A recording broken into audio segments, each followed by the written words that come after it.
Boom shakalaka, we are live, sir. How are you? Good, man. How are you? I'm doing fucking great. Thanks for coming down, man. I really appreciate you doing this, dude. Long overdue. I've been looking forward to this one for a while. We were kind of talking about that before the podcast a little bit. I've had a list of people that I know really well that I thought could. Sorry if people are wondering what the fuck I'm looking at instead of looking at my guest. I just want to make sure that the live stream's going well. Looks great.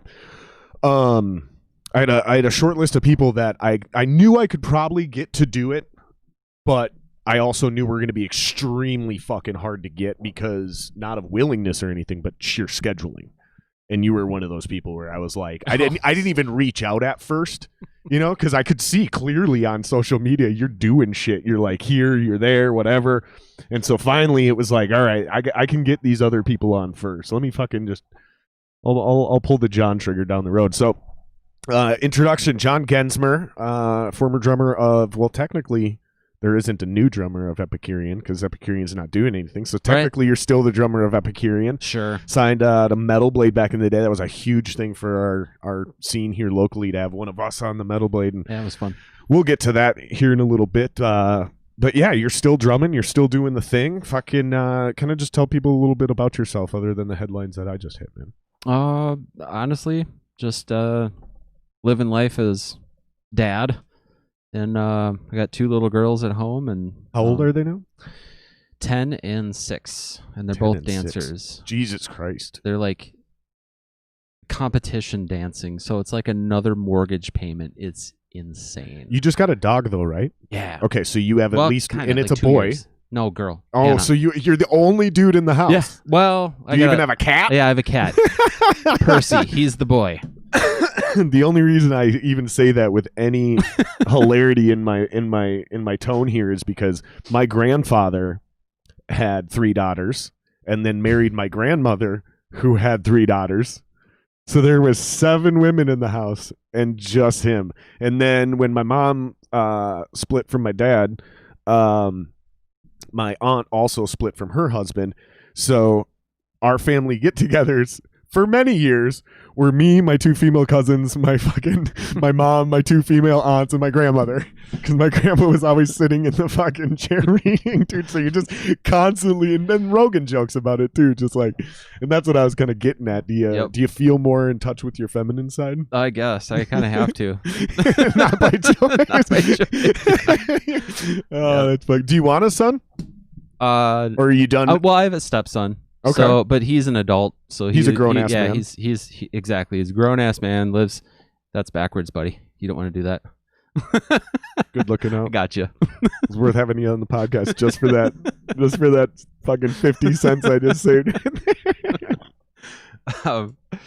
Yeah, no, he's a grown-ass man. He's a good kid. He's on his own, doing his own thing. So, for a while, there was another guy in the house, but other than that, no. Oh God, that's got to be rough. I hope I have a kid. A son. Just any one of them. I just whatever. My brother-in-law, so he's in that situation. 4 girls, wife, female dog. So he's the only dude. Brutal. Yeah. Brutal. Yeah, we got a few male dogs in the house, but they don't like me. Yeah. They like Kate, and we got the female dogs, and they don't like Kate. They like me. So. Thank God I got a boy roommate. Right. I don't know why I just called him a boy. He's a grown-ass man. I'm thinking about the dogs, boy, girl. But yeah, my old bass player, Kevin, just moved in, so he's going into nursing school, so it's like... Right on. She must feel a little bit outnumbered now, my wife. Yeah. Yeah, because she's surrounded by male dogs. There's a couple females, but they don't really like her. It She's happens. got me. I'm a total dick running around the house yelling about everything all the time. Why is there shit here again? Why is there shit in this? I just cleaned this up. I cleaned it up 15 minutes ago, and now somebody set shit here again. I gave up. No, it's more me bitching because I'm doing the remodel. And, like, I'm sick of shit being in my way. I'm sick of fucking having to move everything. The only thing I get is outside. So my yard and my house look pristine. Inside, toys... shit everywhere. Yeah, I just gave up. I'm like, whatever. I'm pretty much relegated to down here, and you can see like it looks good, but like you can also see like there's shit everywhere. Yeah. Also at the same time, yeah. And then I got the jam space here, and I get the garage, so I have my own spot, and it's enough room for me to do everything I want to do. But Yeah, So- I get no fucking. Yeah, you can move that thing however There you we want. go. I'm not like Yeah, looking at you all weird. yeah, get comfy. There we go. Nice. Yeah, I don't even remember what the fuck why I got onto that, but yeah, I mean, it's fucking. It's one of those things where I remember why, because you have two kids already, and they're 6 and 10, 6 and 10, and they're both girls. Yep. So do you like have an urge to like have a son? No. Okay, so you're I'm like, done nope, with kids. I got enough. Yep. Boys, girls don't matter. Yeah. It's over. Yeah, it is. That's why I was asking, because Kate and I are planning a family, so we're kind of like in that mindset of like, oh, boy or girl would be nice. Yeah. I'm like, give me 2 boys up front and then a girl. I want some of each, but I want to get the boys out of the way first. Like I get a choice. Yeah, exactly. You don't have a choice. I don't know, man. First one is a girl, and I'm like, hell yeah. And then I'm pregnant again, and it was, I'm like, okay, cool. Hopefully it's a boy this time. And then we went in for the look, and nope, girl again. I'm like, I just hope she's healthy. That's all I care about. Right? Yeah, no, that's what I'm concerned about, because like I want a healthy kid that's like fairly good looking, and I just want their life to be easy, because it's like if you have anything, we all want that for our kids, right? Right, but like anything, like if you're super ugly as a person, like life is harder for you. Yeah, it is. Right, you know what I'm getting at. Yeah. If my kid has some fucking weird genetic disorder where like he's an anorexic dude or a morbidly obese woman, like those things can make your life really hard. Sadly, yeah. So those are really just please nothing major. Like all the little shit you can learn. You play the hand you're dealt. Like, yeah. Just don't deal in fucking 210 off suit. Like, that's all I'm asking at this point. But yeah, man, it's I definitely, if that first one's a girl, I'm gonna be like, fuck, because I want a daughter. I'm telling you, man, it's all good. But I really want a son, dude. I really want a son, especially if I can get twin boys. If I can get twin boys right off the bat, I'm going to have them doing everything together. I'm going to have them playing hockey and football together. They're starting a band together. Like, they're doing everything together, because twins seem to be pretty successful. Yeah. You know what I mean? Like, that's kind of what I'm getting at, is like twins, they fucking Van Halen, fucking, who's that old band we played with? Even with their just brothers, like, was it Boba Flex? Yeah, Boba Flex, they were brothers. Was started by a pair of brothers. Yeah, yep. I mean, they're fucking, it's wild, man. Fucking. Yeah. Yep. Helps when they're not tough to look at too, like you said. Yeah, I mean, they get jobs easy. Yeah, and shit. way just easier. Life is easier when you're, just not butt ass ugly. I mean, you don't have to be gorgeous by any means. I mean, if I have a beautiful daughter, her life is going to be a lot easier than if she's not beautiful. Don't get me wrong, but your life is going to be harder as a father. That's what I was just going to say. I'll be worried about a lot more, like fucking getting preyed on. I don't mean to brag, but my kids are cute because my wife isn't tough to look at all. Right. And you're not a bad looking dude. Well, you're not a bad looking dude. Yeah. But the kids got all her looks, thankfully. The eye shape and everything. I got the pretty almond eyes and all that stuff. And, nice. And yeah, so outside their bedroom windows, I'm going to plant cactuses. There you go. Yep. They gotta be, the traps have to be outside by law. You can't put any traps inside your window. Did you hear about that years back? No. So somebody had been breaking into his house, and I believe it was in the city, and so he set up, I think it was a bear trap inside the window. Oh my god. And the burglar came in, hit the bear trap, and then sued him, and he won, because you can't set traps for people inside your house. Wow. I think the article I read, because this was years ago, the article specifically said the traps must be laid outside your house. And I'm like, that's way worse. That's so much worse. Yeah. Like, that could be some dumb kid like running for his ball. Like, that's so much worse than in your house. Like, you don't belong in my house. Right? Like, fucking A, man. Jesus Christ. At least outside you can be like, hey, get out of here. How's the wife deal with the music shit? Because you're gone a lot. You do a lot of touring, and I haven't really been doing a lot of performing since I've been married. She's great. She's always been one of my biggest supporters. When we met in 2005, that was right. I remember when you guys met. Yeah, that was right when we were starting to get the whole Metal Blade trailblazing thing going, trying to hit that direction, and she was all for it. And How then, did that deal go down, by the way? Because um, I've heard a few different rumors, and I won't name names because I'm not trying to make any men or women look bad and put them on blast on my podcast. I don't use this podcast to fucking... dox people. But if he or she happens to watch this podcast, How did the Metal Blade deal they go will down? know that I am talking about them. I'm going to tell you a couple rumors I heard about how this Yeah, I went was going to down. say, I kind of want to know how this went down. So What am I dealing with? we know a person, Okay. and this person... You and I know a person. Yes. Okay. And this person worked with your band, and they allegedly knew some pretty big bands, like the biggest of the bigs. Okay. And they also allegedly worked at a record label, not Metal Blade, and they allegedly sent your demo to Metal Blade with this other label's letterhead, and that's what got you guys through the door and made the dominoes fall. Mm. And when I initially heard that story, I believed it, and then I was reciting that story to somebody, and they were like, that's bullshit. That's not even close to what happened. And then they proceeded for 2 hours to talk shit about this person. So I was like, okay, maybe this isn't credible either. You know what I mean? Because it's like, you could have just said yes or no and then given me the correct answer, but your rebuttal was 2 hours of trumping on this person, basically. Wow. So I was like, there's some bad blood there. No, it was really simple. And it wasn't from you, obviously. I'm not alluding Yeah. to you. But I found out a lot of people are confused and they don't know the real story about this. So let's put this to bed right now. Well, for anyone who cares, I guess it's we played this metal fest in Indy, and we met this guy named Don Dibiase. He's like, yeah, Like related. Ted DiBiase? Yeah, dude, says he's related. I believe him because he's not a liar. He's just a cool dude. Doesn't drink, and if he did drink, it would be you couldn't get him to shut up. He is weird. Wild. It's so weird that that's the guy. Because last night I went down, and I just have to mention this now because it won't organically come up later. Last night I'm sitting here playing video games, just trying to decompress after the day, and I put on YouTube, right, and it ends up on a top 10 wrestling villains of all time, right? Nice.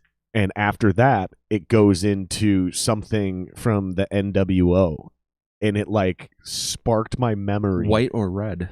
Exactly. So it sparked my memory. So I was like, I'm sitting here playing video games anyway. So I just YouTubed NWO entirety.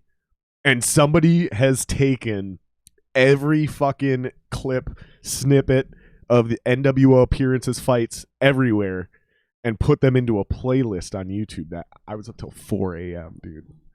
And I love those rabbit holes. They're kind of fun, but then you regret it in the morning. I had forgotten about all of these guys and the events, and all I could remember was Sting coming from the rafters. But I forgot how much they took directly from WWF back then, right? And so they had Sting, they had Hogan, Savage, Ric Flair, Rowdy Roddy Piper. They had and then they were introducing new guys like Bill Goldberg and shit. But Yep.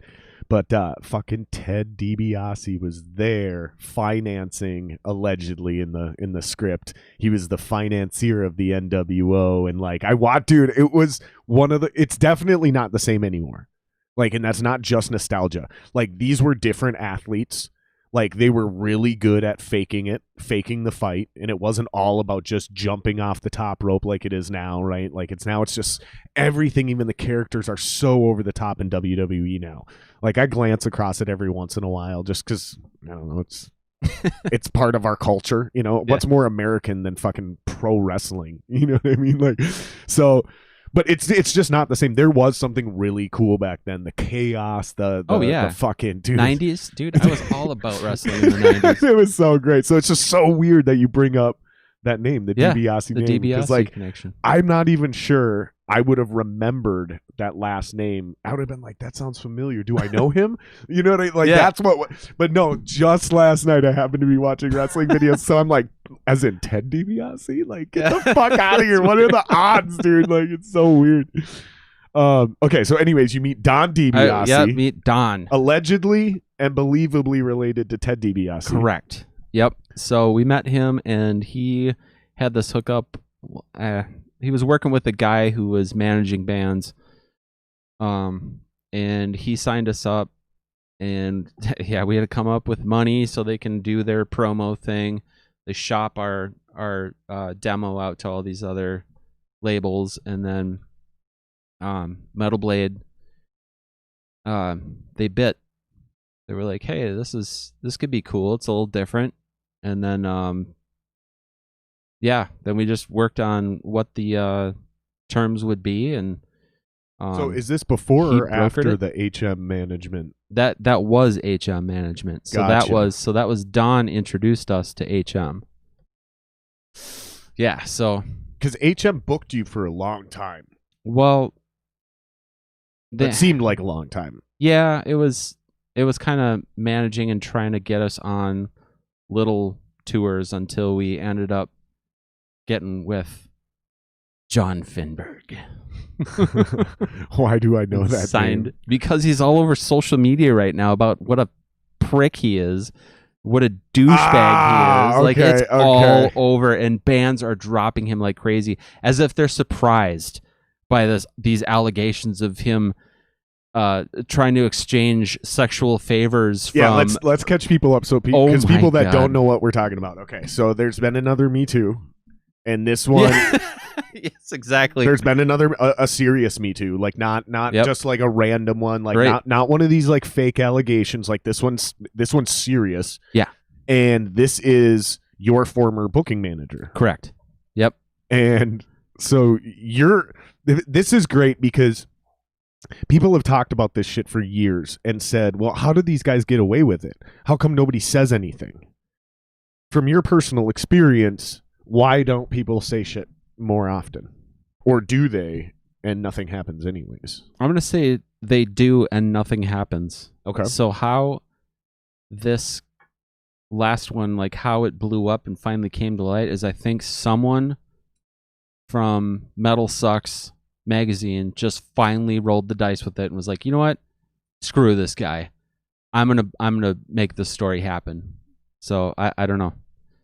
But you'd known of shit for years. Oh God, since the beginning. Like, your introduction to John Finberg is basically, he brags about like hookers he used to like his adventures with hookers, and he even books like porn stars and shit like that too. So, I mean, I have zero problem with either of those two things so far. Right. I'm just saying, it's like, but when your introduction is like, you know, you're at a party or whatever, and he's like, oh yeah, dude, I used to do this and I do that, and I booked so and so. It's just a story about him, and he's bragging, and this is his resume. So just you know what I mean? Just like douche mode. Yeah, is what you're saying. And this is him saying it. Right. At his own party. At his own party. You're like, okay, I'm super impressed. I'm not sure what's happening here. So then you talk to people and they're like, oh no, you got Finberg? Yeah. And like, oh, dude, you should hear about so-and-so, you know, and then the stories just keep going going and going. But what choice do you have? How much power do you have as a band when you're basically appointed a booking agent like that? You don't, especially when you're trying to break into the scene. Right. And your careers are on the line. Yeah, you're like, okay, well, who the hell else am I going to get at this point? In fact, you're so new, your careers might not even be on the line yet, because you don't even technically have a career yet, right? Exactly. So you're like, you're going to book us, and our first tour is going to be with Overkill? Okay, yeah, that sounds cool. You know? And do you have a relationship with this guy right away, or is it just phone calls? Like... It's just phone calls at that point. And so when people are like, "Oh, you got him," oh fuck, you got to hear about so and so. What are you guys worried about? Is he doing shady shit in name of your band? Does he do shady shit to your band members or your band's girlfriends? Like what are you don't have to give me specific stories, but like what are some of the what's the context of some of the things that you're like, oh fuck, Finberg? The shady shit he does to your merch girls or says to your merch girls, it's always he's preying on them. And that was, we always had a merch girl with us on the bigger tours, always. Okay. And yeah, she has some stories she could tell. Gotcha. About him. Okay. Just being a douchebag. And there's really nothing you can do about it, though. No, yeah, that's what sucked about this. I mean, this is, we're talking 2008, 2009, so social media to that extent of having the hashtags and being able to people follow these hashtags and things just blowing up. It just wasn't a thing yet. You had MySpace and Facebook was just starting up, so the social media aspect just wasn't there yet. So I don't know. Finberg preferred to talk to one person in the band, and that would be, he preferred to talk to Laramie. Why do you think that was? He just didn't want too many cooks in the kitchen. I get that part, but why do you think you picked Laramie specifically? Because Laramie was never, no disrespect to Laramie. I mean, I'm friends with John. Like, he's my boy. Like, I'm not disrespecting you, but I don't think anybody would ever think of him as the best business mind in that band. I think most people's perception would be either you or at the time like Major. You know what's funny about that? And maybe that's wrong, but I think that's what would be most people's perception. I think it was down to time, available time. Laramie had a lot more time. I had the day job, all that other fun stuff. Laramie was kind of cruising in and out of day jobs, and when he was doing day jobs, like at Guitar Center or something like that, he had more time to step aside and I'm gonna get a smoke break and talk. So I don't know, but he's got the gift of gab. You know what I mean? So I think he was a good resource for doing that stuff. But yeah, that's not. I wasn't taking a dig. No, at Laramie. Yeah, Laramie, I know if what you're you watching mean. this, I'm not taking a dig at you. But what's funny about that is when you say that, even his mom referred to me as the adult. Right. Well, you were definitely. Whose name is this van going under? Right. The adult. Good. you always seemed like one of the more chill, gathered members of that band. You and Major, because I mean, Laramie's a fucking lead singer. He needs to go be a wild madman frontman rock star. Like, go he do delivered. that. Yeah, he exactly. It's just rare that you would turn around and see that person, like as the business mind of the band, especially just because we're all friends and shit. And then John was always so fucking serious. Nobody ever seen him Major. Nobody ever seen him let loose or get weird. So I think a lot of people thought he was like, perception wise, if we weren't your friend, even like that's just kind of how that would have seemed, Yeah.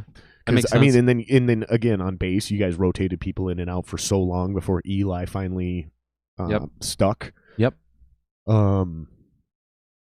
And then still is my bass player to this day. Is he really? Yeah. I ran into him at the Bulldog a few years ago. Really? Yeah, when I was thinking about starting my podcast. Right on. And I was talking to him about jamming or doing some other shit. I don't remember what it was, but he's a fucking cool guy. Dude, he's awesome. The thing I remember the most about him is you guys complaining about his snoring on tour. Yeah, oh yeah. So it's not even something I remember about him. It's the thing I remember about him is everyone else complaining about this one thing he has zero control over. Right. At the time, sleep apnea wasn't the thing. Like, I think at best you had the breathe right nasal strips. Yeah. And those didn't work for everyone. Yep. Yeah, it was, he could peel paint off of walls with his snores. Like, it was just brutal. That's so fucking like, none funny. of us would get sleep. Dude, for me, and for the longest time, to this day, I still sleep with earplugs in. Because of that? Because that made me so sensitive to all the sounds around me. So when I was on tour, I'd have earplugs in. I'd have cans on, like the 3M cans. Yeah. And I'd have a pillow around my head where I was just enough where I could breathe. Jesus Christ. Just so I could sleep. It was brutal. Sleeping on the road's hard enough as it is. Mm-hmm.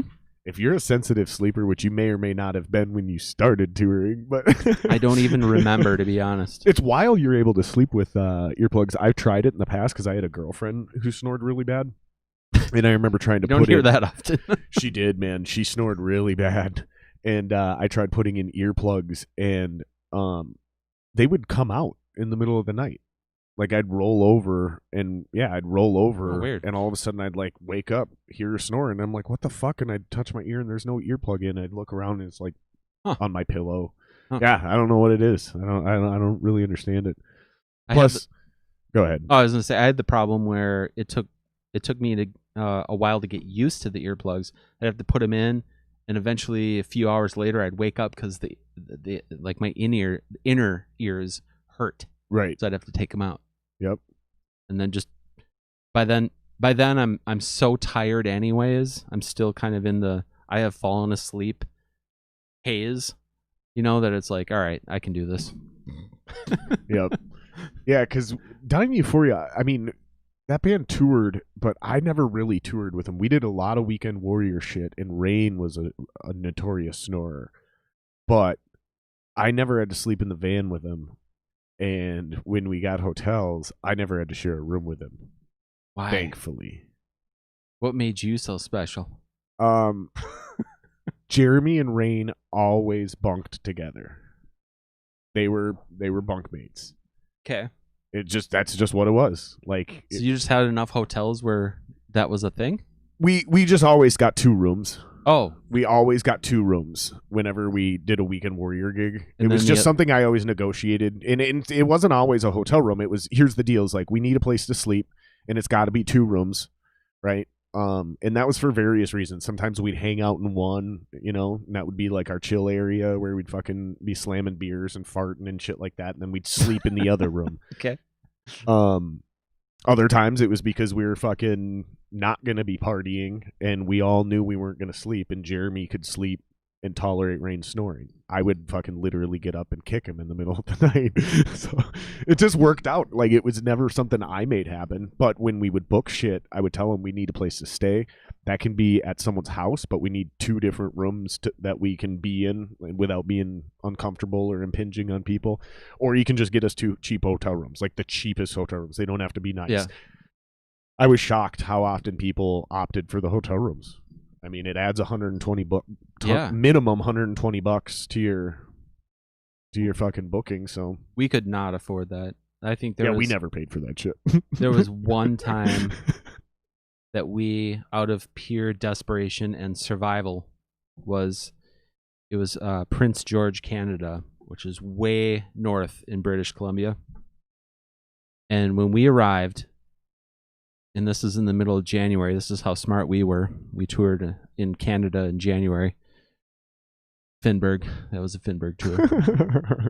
Hey, man, you guys are still paying dues at that level, though. You know, you got to take what you can get. Exactly. We took it. You're a glorified local band. Right? Exactly. So we get there, and it's -40. So this is Canada. So, you know, it's just like, wow, Celsius and Fahrenheit have met. This sucks. This is not good. And I'll never forget, we pulled up to the venue, and the ground was just glazed ice. Hold on, didn't you have a hard time? Didn't you have a major issue getting into Canada one time? No, not a major issue. Didn't just somebody issues. in the band have a DWI and you couldn't get into Canada? Yeah. That was you. Yeah, that was me. How'd you get that resolved? You had to buy a what they call it, a temporary resident visa. Was that the same trip, by the way, that you were just talking about? That was one of them. Okay. You had to buy one of those stupid visas every single time you would, like, or every single tour.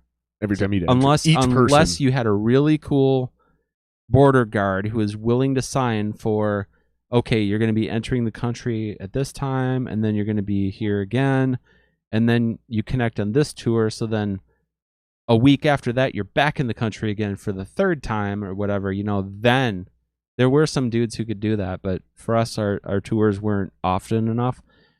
But he would at least, like, every time the border guard... so you're saying each leg of the tour. Yeah. So he would at least get it, okay, we're only in Toronto here, and then we're going to be in the States again, and then we come up to Vancouver or something like that. Sure. So I would get the visa to be in the country, for even that span. So that was nice. How much does something like that run? 200 Canadian. Which is at the like time it was on American. par. It was about on par. Now that seems kind of reasonable, but each band member has to get one, correct? Mm-mm. So just the band? Just the delinquent. Oh, so just you. Yep. Gotcha. Okay. In this scenario, just you. Yeah. Okay. So that's not horrible, but still, when you're a local band, fuck. And if they make you pay that $200 every time you enter, yeah, on each brutal. leg, you do 3 legs. That's $600. Fuck, man. And we didn't have that kind of money back Right, then. right. That's what I'm thinking. Like, I'm trying to think if I'm that band member or in that band and it's somebody else. I'm like, fuck, dude, this is a problem. This is a major issue. Yeah. Because when you're that, I don't think a lot of people understand, like, and maybe I don't understand it, but what I'm hearing is, like, you go into Canada, you may play 3 to 6 dates, and then you pop out of Canada, but you only play 1 or 2 in the States, then pop back into Canada for a few, pop back out. Maybe you're out for 12 shows, but then you pop back in for 6 or something like that. But you may not be making enough money on all these fucking things to just be like, oh, $600 because we're entering Canada. Oh, no, problem. In that case, it depended on the border guard. That's what I'm saying. In that case, it depended on the border guard. Gotcha. Whether he was going to give you, okay, I see, he would look at your itinerary and say, oh, okay, this is what we're going to do. This is what we need. You can get in the country. I'll give you the entire month of April or whatever it was, Wow. So you can get in and out of the country as needed. But some guys, thankfully I never encountered it, but I've heard stories Where they've just been denied, I've heard. Mm-hmm. Oh, yeah. Even with this thing that you can get, I Yep. heard it's still up to them. And they'll just be like, nope. Yeah, and it was worse at the Windsor border, which is the one that's just above North Dakota. Mm. So if that's a training facility, so they're very strict. Right. By the book. Yep, very by the book. So, like, for example, there was one time when the band Warbringer, I was really good friends with those guys. Ended up filling in for Nick for a couple months on tour. Rest in peace, Nick. And we had to go, like, he was playing a St. Paul show, and the next show was up in Canada. And they went up there, and that border guard was just not letting him in because it was that scenario where the previous leg of the tour was maybe a week in Canada, and then you had a few dates. So that guy only gave him that week, so then he'd have to pay his resident visa again to cross the border. Right. But they wouldn't do it. They're like, oh, well, that's just too much in and out. We just can't do that. Like, what? So my wife and I drove that night. Like, listen, that's too much in and out. Yeah, too much. Pick one. Pick one, bud. Pick one, buddy. Yeah. So he called. I'll never forget. It was like 5 a.m. or some shit like that, and he's just like, "Hey man, Canada won't let me in. Can you come get me? I'm gonna meet up with them in New York a week later." So what did they do? Find a fill-in while they're in Canada? They had yes and no. So they had one of those bands. His name is Adam Carroll. He's the guitar player in the band, still is, but he also plays drums. Okay. So he would play drums, and they would just go one guitar. Or if they were lucky enough to be on tour long enough with one of the bands that they learned the songs, then that drummer would fill in. What the fuck? Yeah. I've heard stories too where you can do it but you have to, like, and I don't even know if this has to do with whether you have a DUI or not. I think this is just getting in there to perform. You have to basically, like, sign some fucking financial shit saying that you're not gonna get paid, that you're performing for free. And then I was wondering, I'm like, well, how does that relate to merch and all the other shit? It's under a certain amount. So yeah, if you're like, we're going to be making less than, I believe it's $10,000 or something like that. they'll still take whatever their form of the W-2 is in each venue that you go to, so then they can tax you. But you never see it once they submit it all and the government is like, oh, they didn't even make enough to, we don't care. What did suck was you always had to claim all of your merch at the border and pay the taxes. Count? Yep. And pay the taxes on all of the existing merch right there. What do you mean? Like an import tax? Because you were just bringing shit to the country? Yep. What the fuck? So yeah, so say you had two. Well, if you're a bigger band, you got 5,000 T-shirts that you're bringing in. You'd have to pay all the taxes on those T-shirts right then and there when you enter the country, whether you sell them or not. Whether you sell them or not. And they said so they'll do an inventory count out. So when you enter the United States, you get that money back. So do they? Well, guess what? Do they actually count the merch? Yeah. Oh yeah. They'll go through your boxes. Each shirt. Yep. Dude. They would rip those trailers apart.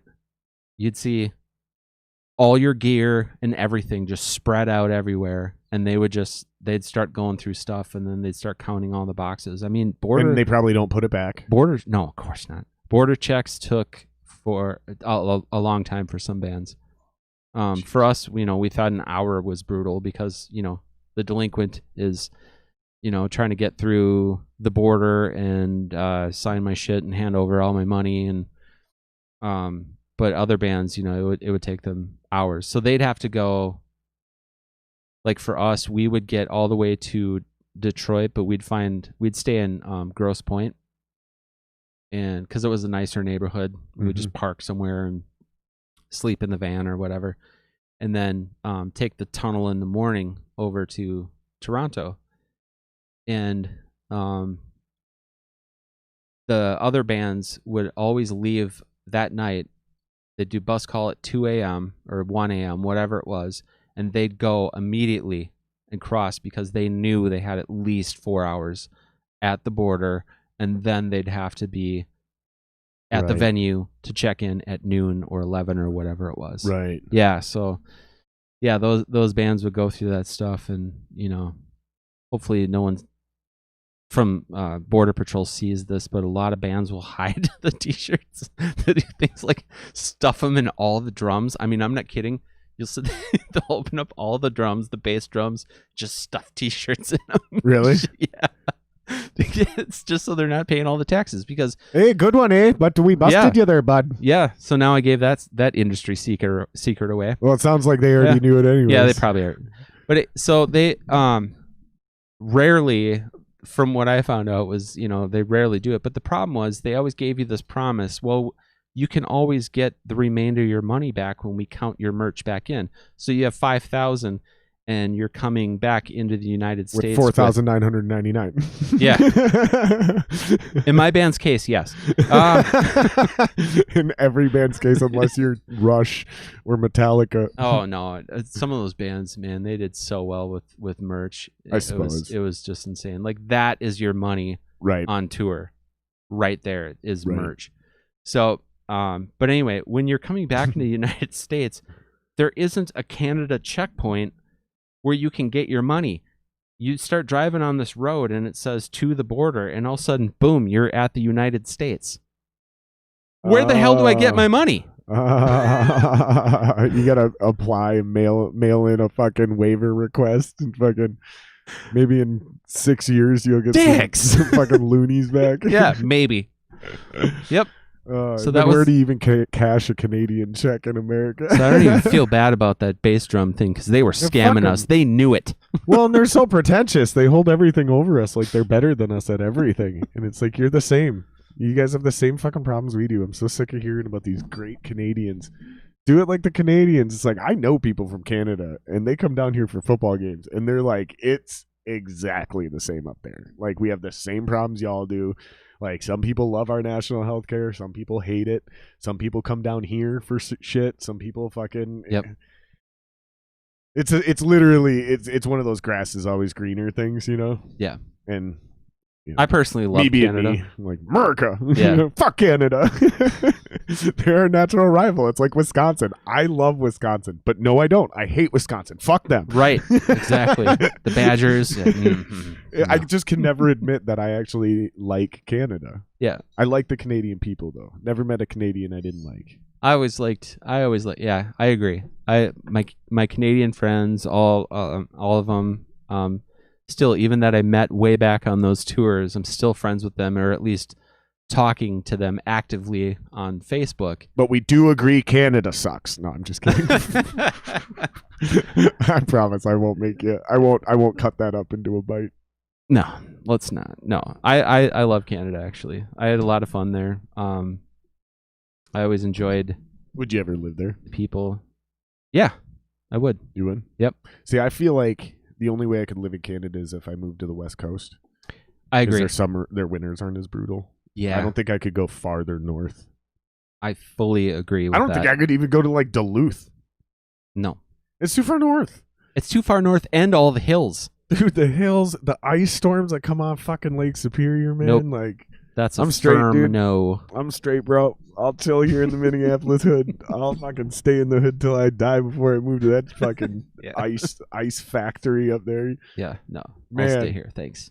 I've been there up in the winter. I don't remember why. Probably playing a show. Probably being that desperate local band. Oh, we got a show in Duluth. Like, Yep. It's our only foot in this market. You know, we got to take it. Superior. There was one Bev's Juke Joint. Yep. Remember that place? Yep. I think I played there. Bev's.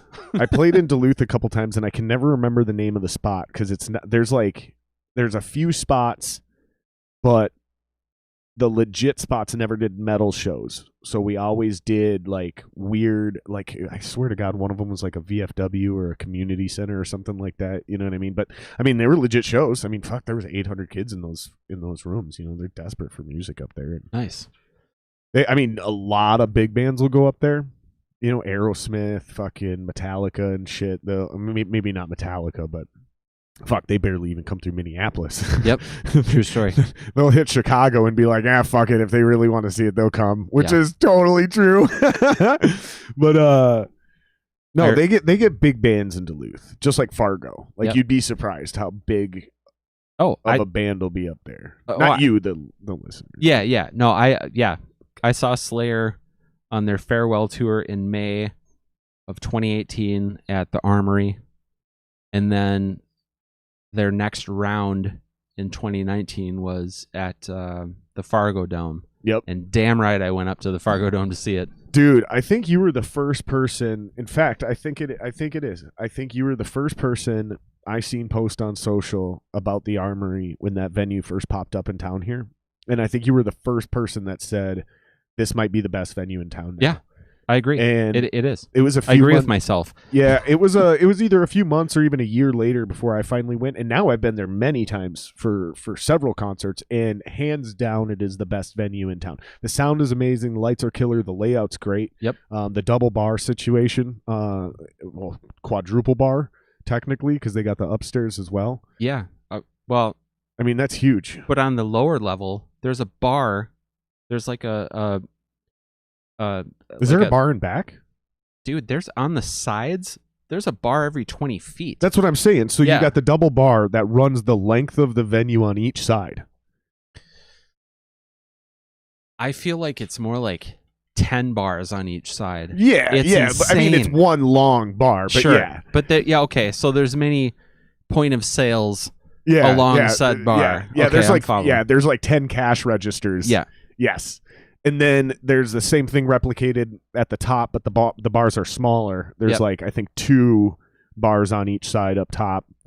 So 4 total up top. Right. So it's like it's like 6 bars in that place, and the bottom 2 are like a mile long because they run the length of the Armory. Exactly. It's just it's cool. So it's just so easy no matter how packed it is. Like literally, it could be fucking slammed at the bars, and if you're smart and you step back like you're in the zombie apocalypse and just watch the herd, you will fucking boom, empty line over there, and you'll boop right back to watching your show. It's fucking great, dude. Yeah, when my wife and I would go to shows, that's exactly how it was. We're just like, you go here, I'm gonna go there. I feel like this one's faster, but it didn't matter because you're through the line, they were so fast. Well, and not only that, but you're 10 minutes. You could literally be in tops. line and still watch the show. The sight lines are great. Yeah. That's the biggest thing for me is like, Yep. even in line, I can still watch the show. Yeah. I just got to kind of pay Yeah. attention to how close I got to stand to this area over here. You know? Yep. No, I love that place. And they actually have a pretty decent smoking area too. That's always huge for me. Whether I'm smoking cigarettes or not, like just having a place to go smoke where I don't have to worry about a true re-entry. That shit is so tedious and annoying. Like, seriously, like I said, whether I'm smoking cigarettes or not, because I just started smoking again a few years ago. There was 10 years where I didn't smoke at all. Wow. And I was equally annoyed by the smoking ban as the smokers were, not just because it hurt local shows, but because when I'm hanging out with people, now I have to go outside with them to go smoke. Like, I'm just going to hang out, but they want to go smoke because I'm hanging out with 5 people and 4 of them smoke. Yeah. Okay, well, I can either wait in here like a fucking loner, you know what I mean? Yeah, that's or I can go hang out with my friends. Yeah. And it was just such a hassle now that you had to go outside to smoke. That's what I'm getting at. And that place, they got it figured out, man. It's a nice big area. It's nice.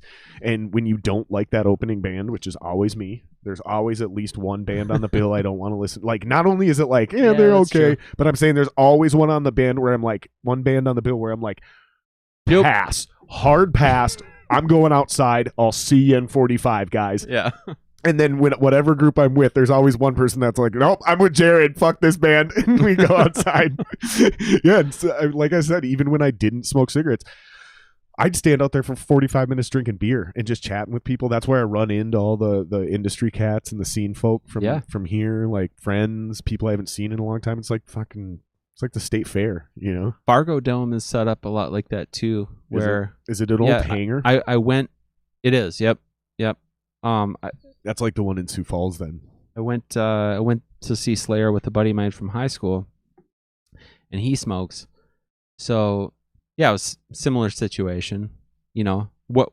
I don't know anybody in Fargo, right? So and it's nice out. Yeah. You're So like, what am I gonna do? So I'm like, well, yeah, I'll go hang out with Matt in the it's a lot smokers easier lounge. It's a lot easier to be like, oh, I'll wait here when it's the middle of the winter. But when it's the middle of the summer and you're up here, you're like, I ain't fucking standing around here listening to this shit.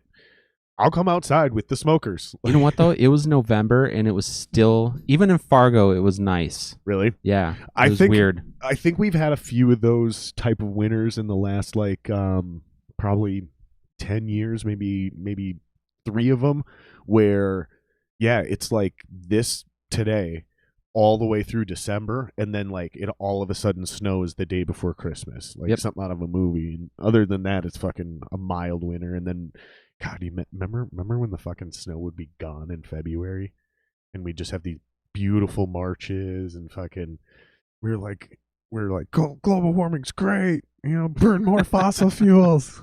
It's fucking paradise up here now. And then they went and like stopped doing that. Now it's back to being cold here again. Like, yep, fucking, it is. We need more climate change. Like, we need more fossil fuel being burned. We get April winter. Always. There's always the middle of winter or middle of April where we get a huge snowfall again. Did you know every year? Did you know there's only 1 month? What? No, there's 12. Did you know there's only 1 month in Minnesota where it hasn't snowed? Really? Yep. Total? 1 out of 12. August. Yep. It has snowed in every single month in Minnesota except for the month of August. Yet. Yet. Fuck. It's 2020. It's coming. It's 2020. It should have happened this year. Yeah, it should have happened this year, but it didn't. Oh my God. Although this year for August was mild because my oldest daughter, what was that? I think I accidentally hit a key. Oh, my oldest daughter, farted. She was born in August, and usually on her birthdays, like I'll rent a bounce house or something, you know, and it's a few years it's been a bust because it's so damn hot outside that being in the bounce house is just incredibly uncomfortable. Really? Yeah. So we're like, well, I'm so glad I spent $200 on this, and then. Is that how much it is to rent one? Yeah, it was around there. That doesn't seem that bad. That does seem high though. Fuck. Yeah. I suppose it's worth it though. They probably get torn. There's probably a lot of maintenance that goes into those things, setting them up and tearing them down because they get delivered, right? Most of the time, there are a couple where like you can. I would always try to find the one where you can go there with your vehicle, pick it up, set it up yourself, and then of course it was like $50 cheaper. That was nice. I would do that. These motherfuckers across the street were doing that shit every weekend all summer long. Really? Every fucking weekend across the street, these motherfuckers were putting up a giant ass bounce house. Like it looked like it was straight out of a carnival, bro. Did they buy it? Theme. Hell no, they were renting that shit, dude. Oh wow. But they had a COVID. I'm telling you, that was the best summer of their goddamn lives across the street, dude. They were fucking partying every day. Like even during the 2-week lockdown, when you were like legitimately not supposed to leave your house. Remember that? Yep. We had 2 weeks where it was like. That was in like April. You can go shopping. Remember, they gave us a list. Here's what you can do. You can go shopping. You can like go on a drive. You can drive for pleasure, like because you're in your car. Remember that? But you couldn't go fishing. There was no camping. It was like 2, 3, 4 weeks of this, like true lockdown. These motherfuckers across the street had like 40 people in the front yard, fucking having barbecues. Like, dude, they were throwing down, bro. Throwing down. It was wild. Motherfuckers were getting shot and shit. Like it was crazy, dude. It was fucking nuts. They shot a rap video over there. Like there was 40, 50 kids. I went off on Facebook about it because after they shot the rap video, these motherfuckers came and partied in my front yard, sitting on me and my wife's vehicles, fucking shooting dice, fucking underage drinking in my front yard and shit. I called the cops. The cops didn't show up. Like a half hour later, these kids march up the street and they fucking got in a gunfight at the top of the block, dude. They shot like 3 kids. Where am I? I'm laughing now. I'm laughing now because like it took all of that insanity for things to like, and then the George Floyd riots. Now it's like a completely different story. Like now it's so chill and quiet here. Like it seems a little sketch from time to time because you get some weird people coming to visit. Mm-hmm. But like the actual people that live here are we got to figure it out. But dude, there was a while, dude, at the beginning of the COVID. Dude, I'm just saying, man, this summer, some people are not miserable. They've been living it up, bro. Like, that's all I'm saying, man. Not everyone is suffering during COVID, man. Some people are having a gay old time, man. Like fucking, oh man. It's like fucking Flintstones and shit up in this motherfucker, dude. I'm not joking though, dude. Oh man, how have you been doing? Because you've been pretty busy, pretty hustling. It seems with the COVID shit. You've been. I mean, obviously it's weird. Seems like you're kind of on a social distance performance thing. Those got to be fucking weird, right? Yep. Because there's still people there. They're really weird. There's still people there, but they're so spread out and there's just so little people there that it's got to just be almost anticlimactic, right? Mm-hmm. That's fair. Yeah, I think. I mean, it doesn't suck because we always joked about this. We love this so much. We could get on stage to an empty room and we're still gonna have a blast. Yeah. So, for Arch Allies, we played.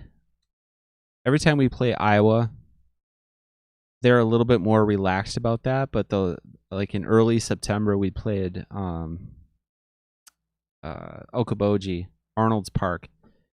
And they had tables and spray painted circles in the grass in this huge field, massive, just this big ass field. And this is where your group of 6, no more than 6, was supposed to stay. And that lasted exactly 40 minutes. That's what I figured. And then they weren't going to enforce it. Just everyone. I mean, how do you? How do you? Right. There's how do you too enforce many people. That's what I'm saying.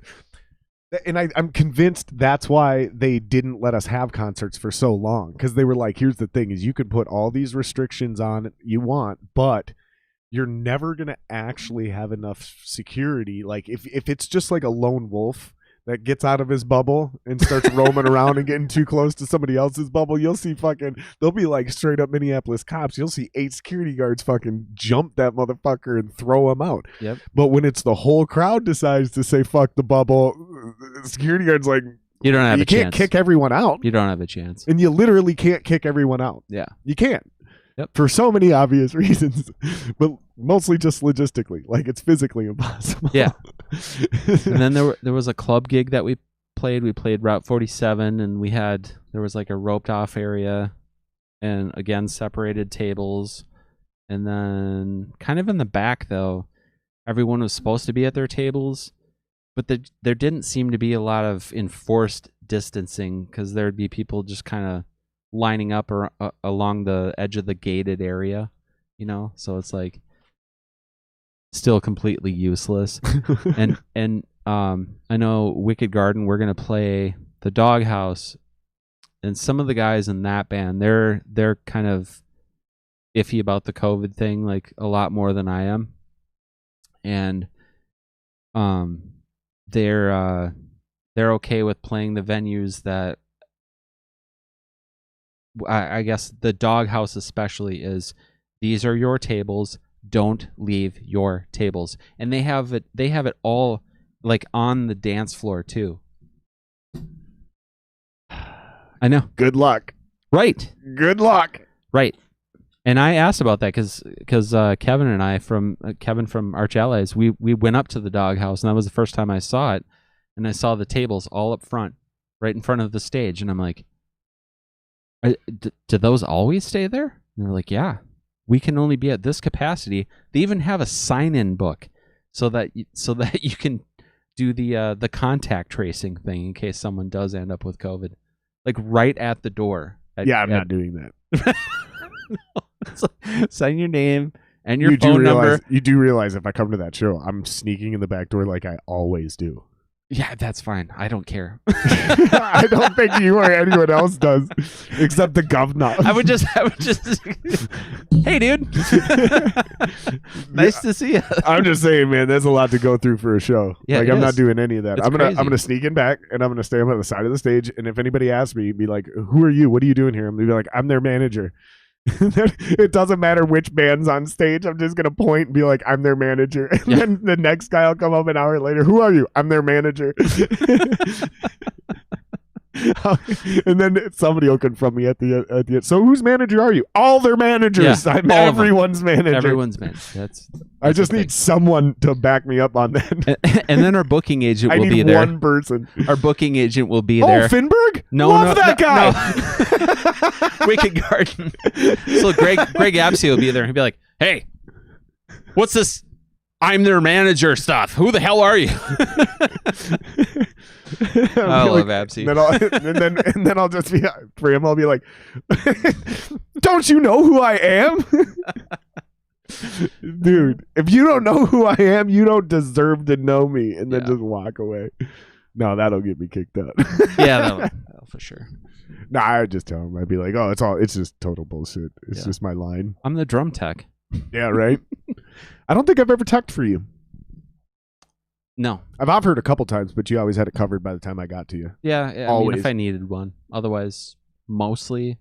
It was always a fill-in spot that you needed covered, and by the time I reached out, because I have this fucking crazy thing going on. Or if I injured myself and I couldn't carry my own shit up the stairs or whatever. Yeah, maybe, because I've inadvertently and impromptu teched and helped dudes out a lot in the scene, just because I'm a drummer and I know how shitty it is and how nerve-wracking it is to see somebody else pick up your drums.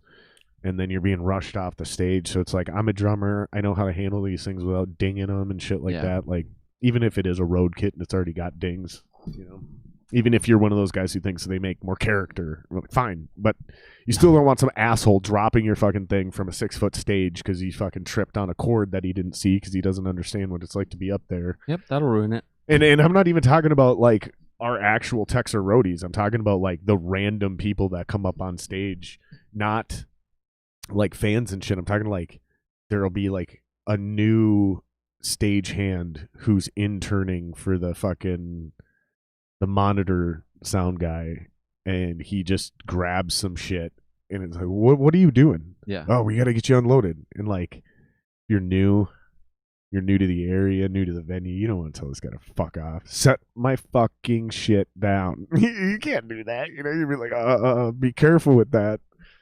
Oh, I know what I'm doing. You know what I'm talking about because we've seen it. I don't know if you've experienced. I've never experienced it. I keep my kit minimal. I play 3-piece, 4-piece. Not me. I know. You're like fucking Neil Peart in this motherfucker. Always. But you did end up. I get so bored. You did minimize it though when you went on tour with Epicurean. I remember you talking about this. For minimizing a long time. for what I could with them, because remember I had in that I had the full 9-piece setup, 4 across the top, 2 floor toms, a shitload of cymbals. You have 2 snares too. No, I didn't have 2. No, but amateur. Yeah, right. But they my minimized kit was 3 toms and 1 floor. Woo. Pretty much the same amount of cymbals. Ooh. 3 toms. 3 and 1. Ooh. You still went from 9 to 4. That's more than half you got rid of, dude. That's 4 plus 1. It was it's a lot. That's some high level arithmetic I just did there. So for country gigs, I'll maybe bring a 5-piece though. That's when I minimize. But it's still fun to bring cymbals. I don't know. I just have a thing for cymbals. I want accents. Trashy shit. Yeah. I mean, I can't argue with you on that. I mean, I want options. I like colors in drums. Sure. I don't like being just the rhythm guy. Yeah. Oh, you're just all you need is a 4-piece and a crash and a ride. No, I'm not that guy. That's not me. Mm-hmm. If you are, great. Right. Not me. Yeah, it's weird because like I added a couple cymbals to my kit, but I went out of my way because I learned it's so strange how I learned how to play drums. So I learned how to play drums like philosophically for years before I ever actually picked up the sticks. So I was playing guitar and hanging out with drummers, and they would talk about like the theory of drumming and like the rhetoric and the almost religion behind it and how certain people believed certain things and like, you know. So I heard this old jazz drummer I was jamming with say it's harder to play with less drums and sound good. So the best drummers in the world can take a small kit and make it sound huge, and then you take that drummer and you put him on a huge kit and he sounds just as big, if not bigger. You do the reverse. You take a guy who lives on a big kit. If he's really not truly elite, you put him on a tiny kit and he doesn't know how to fill in with all that other shit. And he broke this down to extra toms and extra cymbals. But then later I noticed it more importantly when I got heavy into like actual metal in the double bass. So guys that started playing drums on double bass, when they would get on a single bass, including myself, there's something seriously missing from their drumming because they don't know how to fill out that sound with less drums, right? I mean, it's common sense. It tracks. You mean without a double pedal as well? Correct. Okay. Yeah, I agree. Yeah. I'm myself not completely in my element if I don't have 2 pedals. Yeah, me too. I can play. I just don't like it. Yeah, and I like it's just harder for me to make my turns and for me to like make my fills sound full. Yeah. For non-drummers, fills are drum rolls. It just sounds weird to say my fills sound full. My fills sound empty. like, what are you saying? You're what? This is drummer speak, guys. Yeah, we're going down the fucking rabbit hole here. But no, it was interesting because like I heard a lot of these things before I got on a drum set. And like I heard a lot of sneaky tricks. Like you actually taught me something. I remember we were hanging out at Area 52. Love that place. And we were hanging out. It was AC's side room. You remember that? So like the Area 52, the main room was here, and then there was that hallway. Yeah. And all the way at the end of the right was AC's room. And it was me, you, Owen, and AC hanging out in there, just having beers, super chill. Oh, and then Tim from Ace Medeva. Yep. I only remember this because I was young and I was still sober. And I mean, I might have been drinking, but you know, not like it eventually got. Where I don't remember almost anything between 22 and 26. Really? It's a huge blur. I don't remember you sober ever. That's fair. But I don't remember 22 to 26. But we were hanging out, and I remember asking you something about drumming, and in classic, like how my world works, you didn't answer my question at all. You answered a question, and I think I asked my question wrong because you answered the question legit, but it wasn't what I was asking. And so I must have not known enough of the drummer terminology to ask the proper question. But you told me this trick about like you hit this fucking the toms, dunk dunk, and then you hit each kick drum, clunk clunk, and you go and then you were telling me, you were like, this is how I trick people into thinking I'm so fast and my fills are so wicked. He's like, you were telling me, instead of going I'll go and then I can do anything I want up here, knowing that these are going to be wherever I want them. These foot pedals are going to be wherever I want to fill out that fill. Yep. And I just remember thinking, and I was like, oh, that makes sense. And then immediately started seeing all kinds of drummers doing that. That was like, It wasn't a secret. It wasn't something you invented. It was just something non-drummers didn't know. Yeah. So we hear you, and then we hear the next local drummer, and we're like, God, why is that guy Gensmer so good? And you're like, well, he's not doing this. Right? You know what I'm getting at here? Because you were saying this in a way where it wasn't you bragging. You weren't like, oh, this is why I'm so good. You were like, well, this is why it sounds so much different, and this is why it seems this way. Because these other guys that you're noticing, they're actually just as good as me, but they don't have this trick and this trick and this trick in their toolbox. So this is how I'm tricking everybody, basically. Yeah. And I was like, oh, that's fascinating. Well, my point is, to bring this whole thing back full circle, is when I finally got back on a drum set for real and decided I was going to play drums in a rock band, I decided I was going to play 2 kick pedals, but only 2 toms. Mm-hmm. And then I had, originally it was just a crash ride and 1 extra 18-inch cymbal and a China. And then eventually I went and added a 16-inch in the middle. And then I think somewhere eventually I also added like a bell and a cowbell. Mm. Yes. Yep. And it was for that exact facial expression that my singer would make every time I said I wanted to play cowbell, and I only used it for intros. and when we were playing venues, I would point it directly at him. I got the loudest cowbell I could buy at Guitar Center, and I would fucking, wherever he was, so sometimes he's on the left side, sometimes he's on the right side, depending on the stage we were on, because we were a 3-piece for the most part. And so I would angle it so it was open directly at him.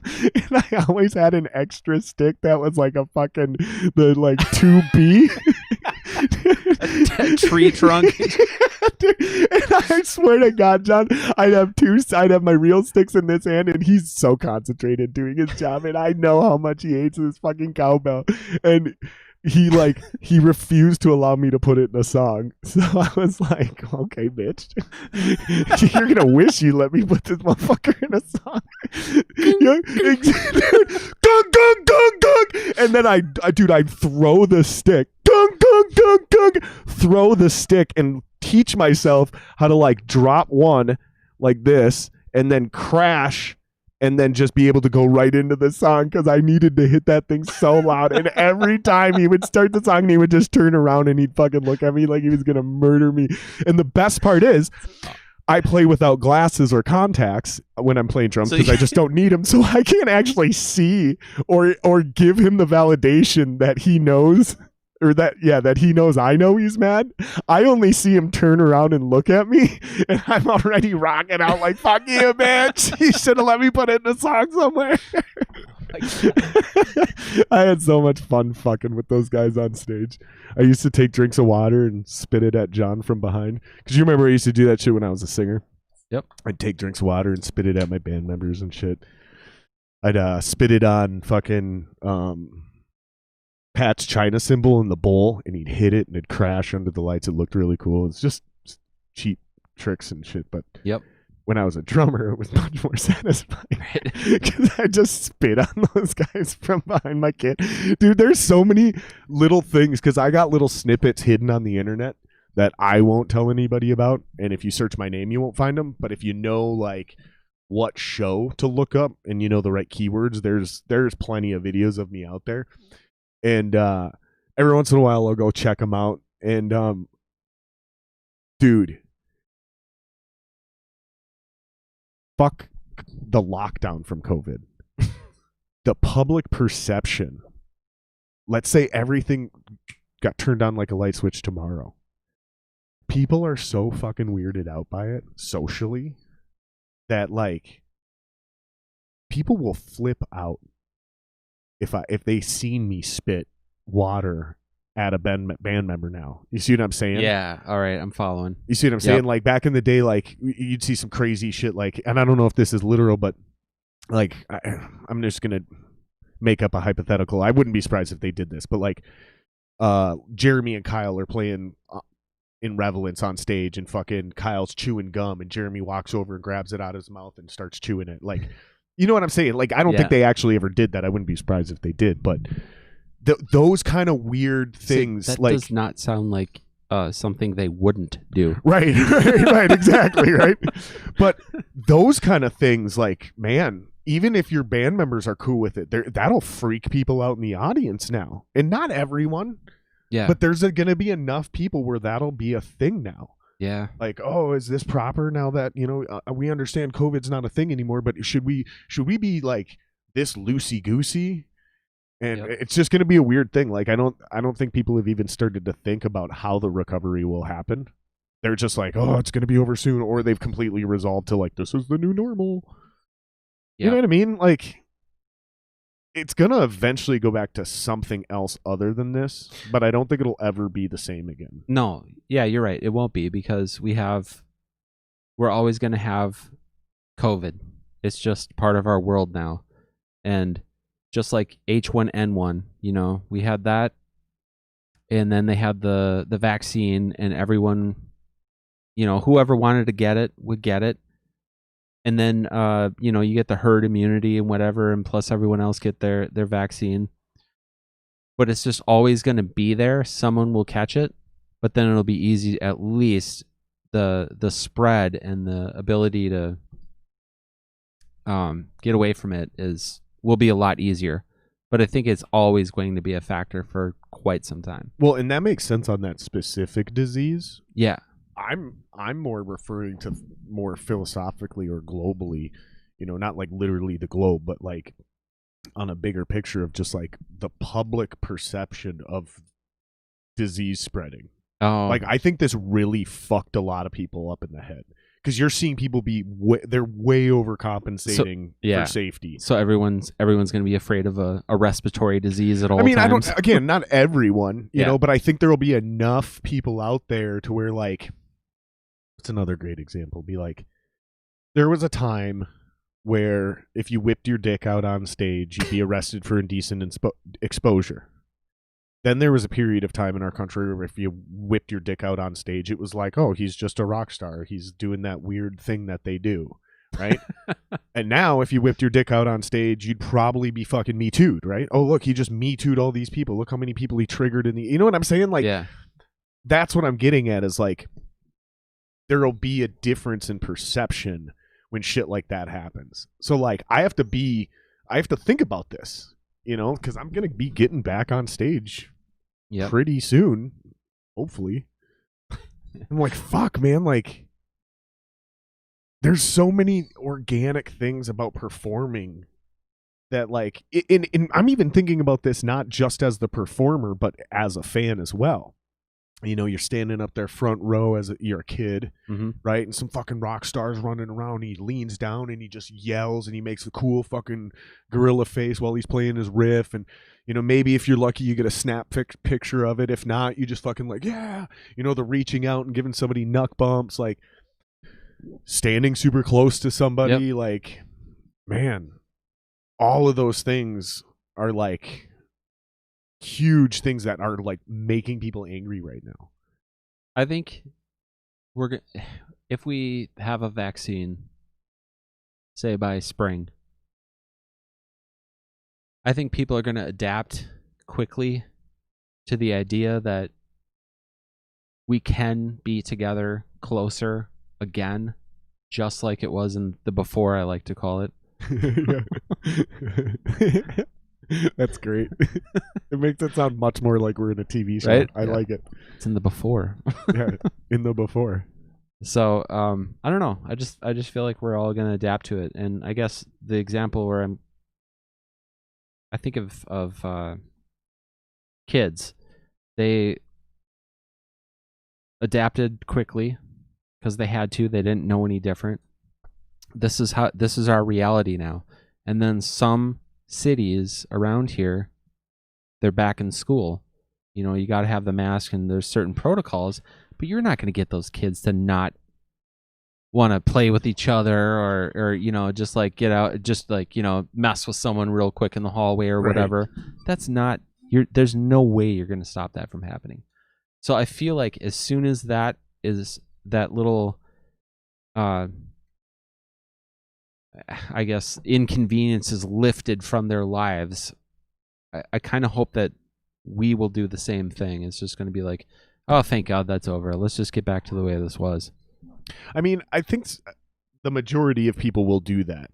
Yeah. But I think there's going to be enough people, because I'm even a little freaked out. Not about me personally getting sick, but like I'm just super worried about like being an asymptomatic spreader. Like, yeah. So for example, you could go to a movie theater right now if you want. I ain't fucking no, going I'm to not no going to movie theater. You fucking kidding me? Nope.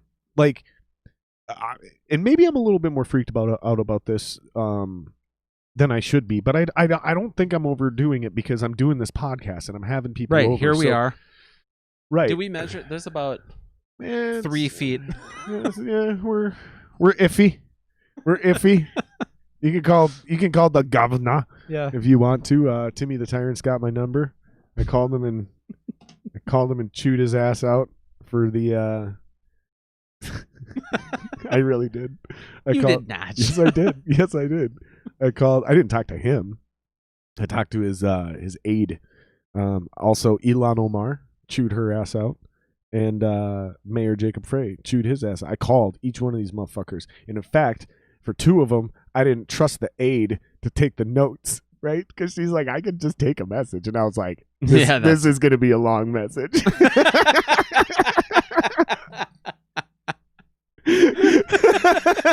For real. I'm like, yeah. And then the second one, and I don't remember who was who, but one of them I was like, yeah, I don't trust you. Yeah. And she's like, really? And I was like, all right, if that's offensive, you can take this message. And then as soon as I hang up, I'm immediately calling back and just forward me to voicemail because I want this shit on record. Yeah, right? Yeah. And she was like, okay. So I did. I like lit her up.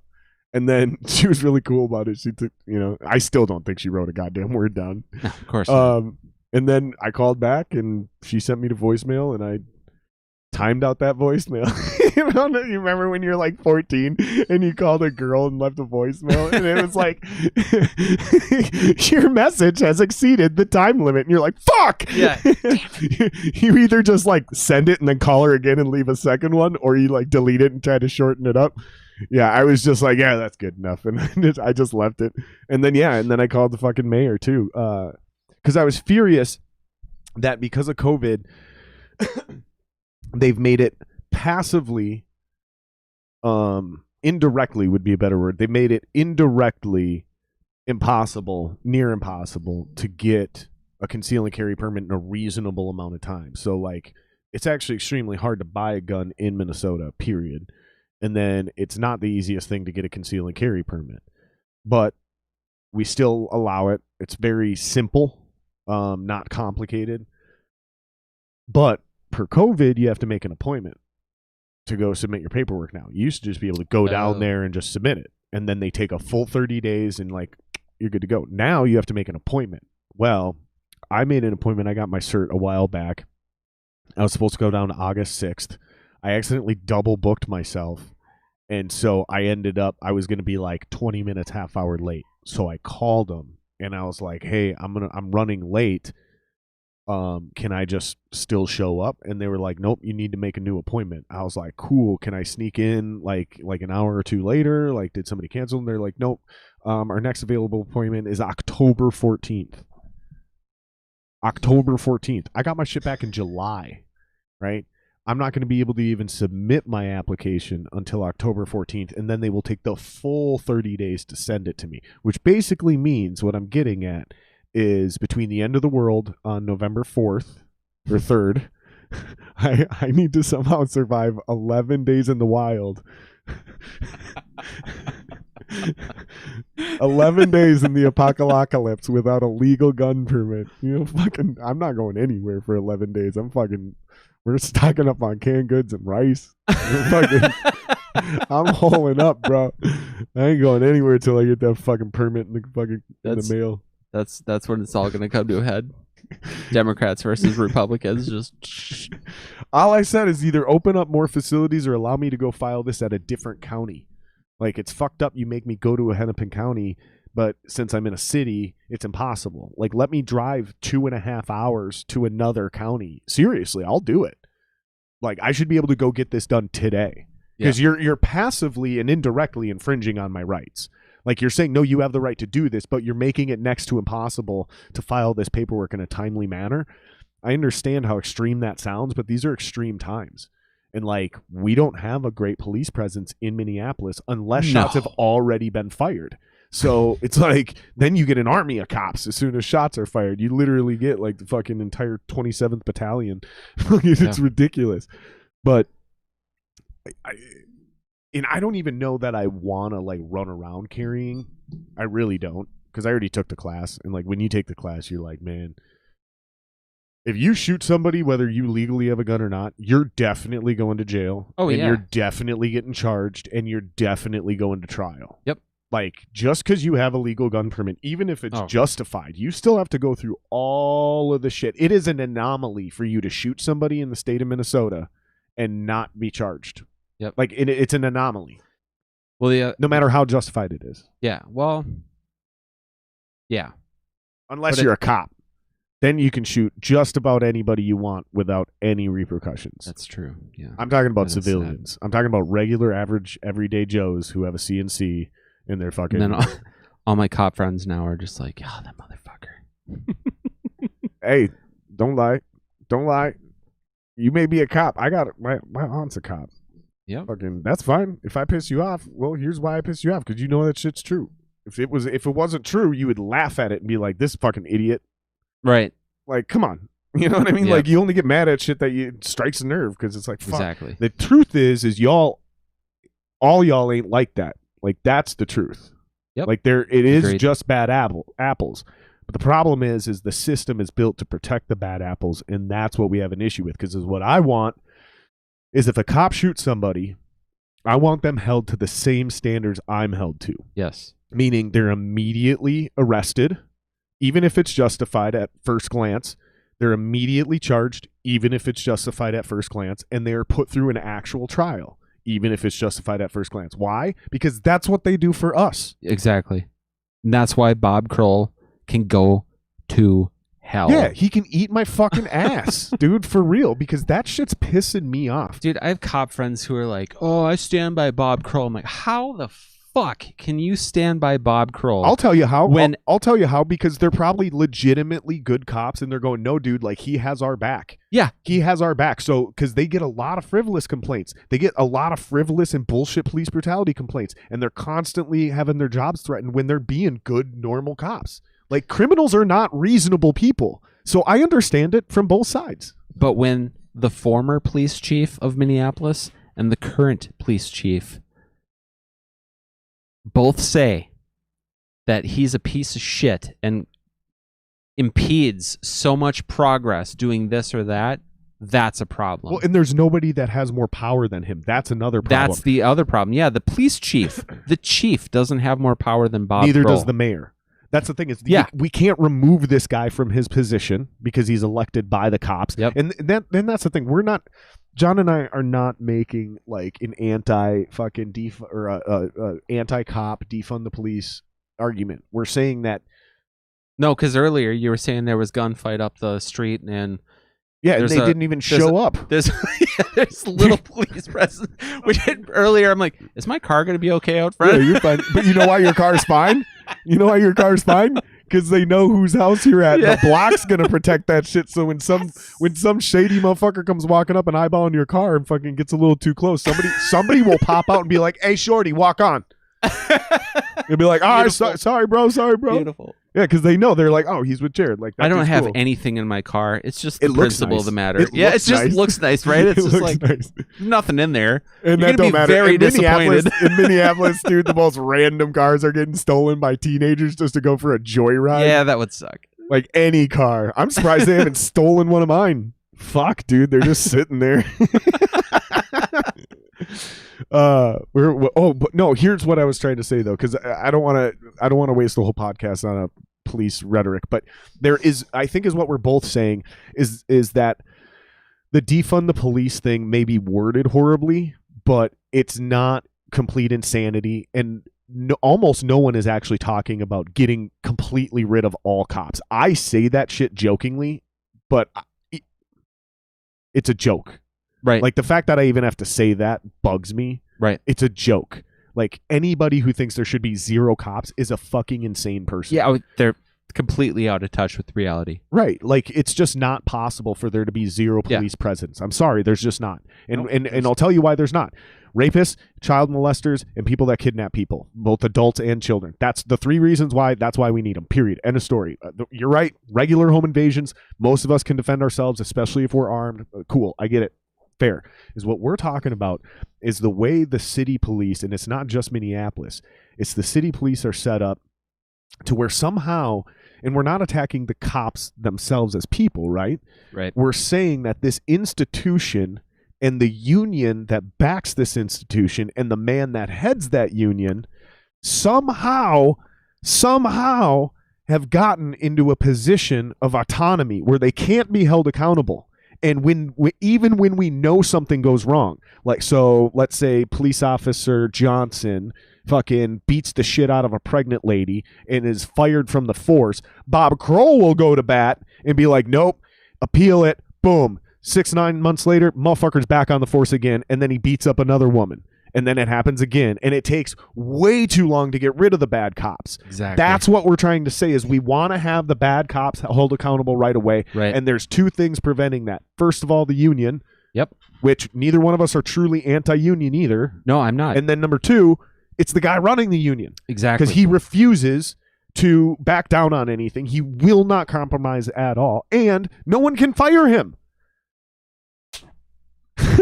Nailed it. Like, fuck, man. Like, there's something wrong with this. This is the most anti-American shit going on that I've ever heard of in our entire fucking country. And now is what really scares me, bro. And I don't know if you heard about this, but over in Ramsey County, you're Ramsey County, aren't you? No, I'm Hennepin. Okay. For some reason, I always think Bloomington's on that side of the river. No, it's No, I know what south of Minneapolis. Ramsey County is trying to. So here's where I'm going with this. I'll set this up properly, and then I want to hear your thoughts on this. I'm going to grab a Mountain Dew. The thought is if the police won't cooperate because of the union and because of the union leader, you defund the police, meaning you take the funding from them. Because technically, believe it or not, guys, they're a private company. These are not government officials. It's not literally a private company, but technically it's a private company. It's the best way to explain it. They are given money on a contract from the city to act on behalf of the citizens. Yes. Yep. So therefore, they can be, quote unquote, fired on a contract. So the theory is if Bob Kroll and the union won't cooperate, you take that money away from them and you give it to the sheriff's department.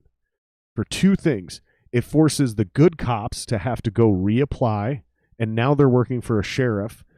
And I'll get to why that matters in a second. And then the bad cops hopefully can be weeded out through a rescreening process.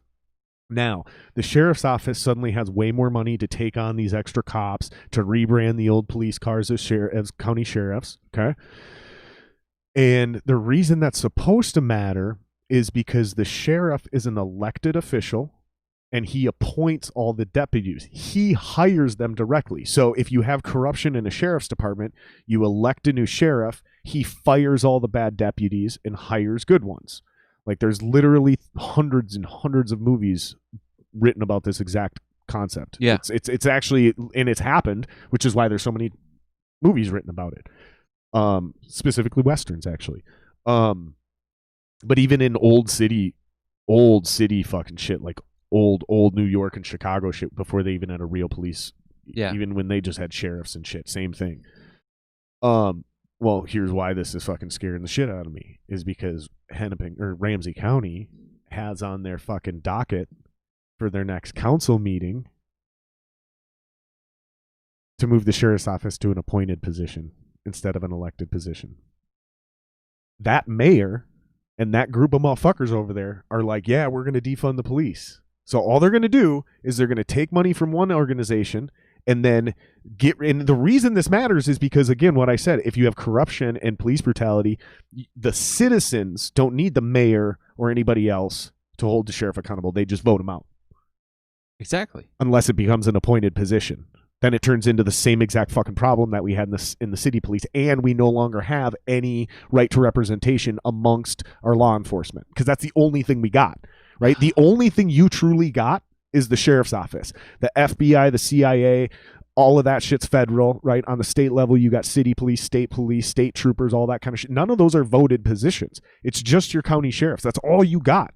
So if your county suddenly turns that into an appointed position, you have no longer have any voice in law enforcement. You're 100% dependent on the civil branch and the administrative branch to cure all of those issues on this side. When, again, most un-American shit I ever heard of in my fucking life. Yep. Because the whole point of this country is like, if I don't like your shit, I can get rid of you. Exactly. I can fire your fucking ass. Because even when you run the country, you still work for us. Yep. So now, and this is, and again, I am not, technically, I believe it or not, I am not a right winger. I'm super high on pro guns, but that's about it on the right side of things. Yeah, I was gonna say and religious rights. I'm very conservative on like impinging on people's religious rights, just for obvious reasons.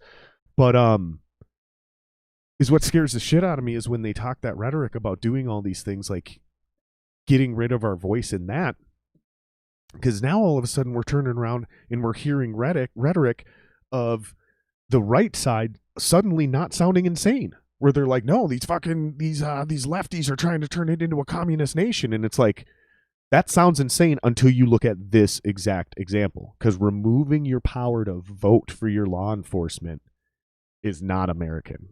And there's no Republicans looking to do that right now. So I'm not siding with the Republicans on this. I'm just saying it's one of those things where it's like, dude, that does not make you look good if you're in the DNC. Right. If you're wearing blue right now, like, that doesn't make you look good. Like, right. You're defunding the police, and then you want to get rid of people's right to vote. You're starting to make these right wingers not sound insane.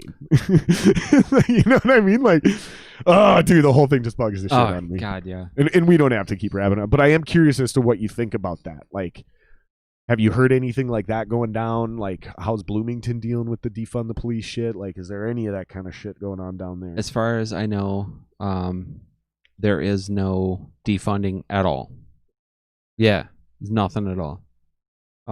In Bloomington, everything is all good. Not saying it's a perfect city, but it's there's nothing like that at all. The city council hasn't turned against our police department. And Bloomington cops are actually kind of known for being dicks. Yeah, they are.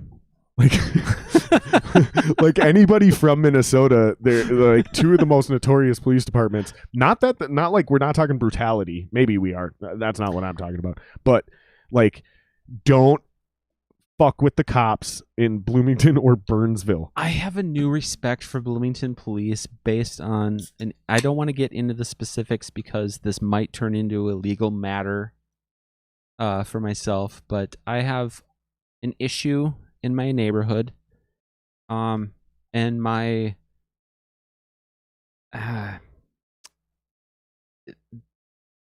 police were called on me for something really stupid, and I called the police. Well, we talked about this. You gotta quit trying to fuck all the dogs in the neighborhood. Well, I'm just kidding. It was, and then I called the police on them for the exact same reason. And the cop literally said, "Grow up." And I almost died laughing, dude. I was like, yes, that's exactly what I wanted to hear. Right. And I told him that. I'm like, Right. that's the best answer I've ever heard. He literally said, grow up. That's amazing. I've had honestly like almost 100% of my interactions with Minneapolis cops have been horribly bad. Like not necessarily saying all of them have been violent. Some of them, they're just dicks. They're just complete arrogant assholes. However, virtually 100% of my interactions with suburban cops have been 100% positive and cordial, and like they're cool. They're fucking like dudes. They're like regular guys. Yeah, you know, absolutely. Like so, it's weird. I'm torn on the thing, dude, because I see the ineffectiveness of the police here, and that's what a majority of my property taxes go to pay for. And like, I don't know, if you lived in Minneapolis in this neighborhood, you'd probably feel differently versus if you live in the suburbs or you live in even Northeast Minneapolis. Because I know I grew up in Northeast. They do not have these issues with the cops. Northeast cops are fucking cool. They're normal people. They're fucking cool. They understand that they're here to take care of us and protect us. Yeah. So, you know, if they're being a dick to you, it's because they're dealing with some actual shit going on right then and there. But then they'll even like handle that with poise. They'll be like, listen, we're fucking busy. Like, go sit over there, and I promise we'll come talk to you, and we'll get your side of things. Just fucking, we got to concentrate on this right now. Over here, they'll fucking turn around and be like, listen, if you don't go sit down right now, I'm going to fucking arrest you. It's like, dude, that's not how this works, bro. You can't just randomly arrest people because they're annoying you. Yeah, right. Like, what the fuck are you talking about, dude? Yeah, it's a wild thing because they're both the Minneapolis Police Department. This is why I'm torn on it. And this is what I wanted to get to is like, it's the same police department, but there's distinctly different cultures within the precincts. Yeah. How do you wrap your head around that? How do we defund the entire police department when we're only having, it sounds like I'm minimizing, but it's 3 out of 5.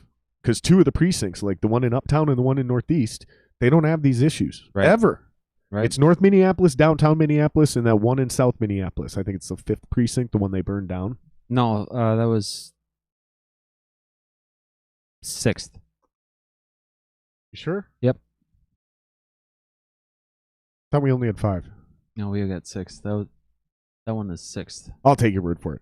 But either way, if it's 6, it actually makes it more credible because then it's only 50%. Yep. So half of our police department is fucking beating the shit out of everyone they come across, and then the other half of our police department has no issues ever. How do we wrap our heads around that? How do we make an argument for either keeping the police or defunding the police when we clearly have an issue with 3 out of 5 or 6 precincts?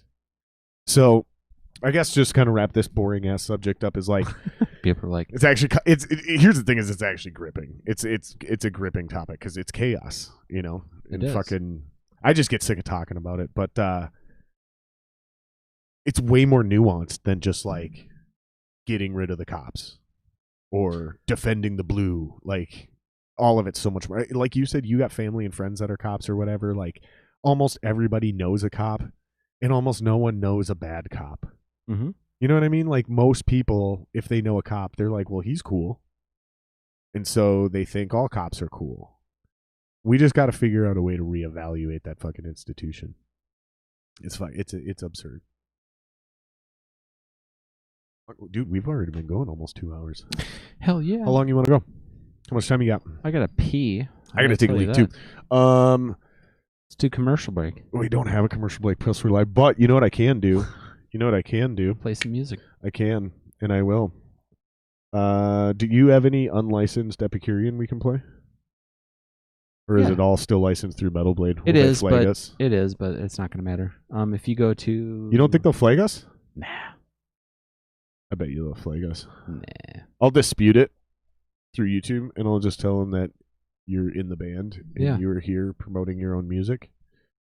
Because I did that with Alex Kelly from Reaping. Fucking Prosthetic Records flagged me. Oh. Well, YouTube flagged me per prosthetics copyright shit, but I appealed it and they approved both of them. I got flagged twice in one episode. Dude, the South Minneapolis one that was burned down, that was 3rd. And then they marched on the 5th, but they didn't get it, right? They marched on the 6th. Why did I think there was 6? I'm pretty sure there's only 5. It doesn't really matter, dude. Okay, let's. We're gonna play you guys some music.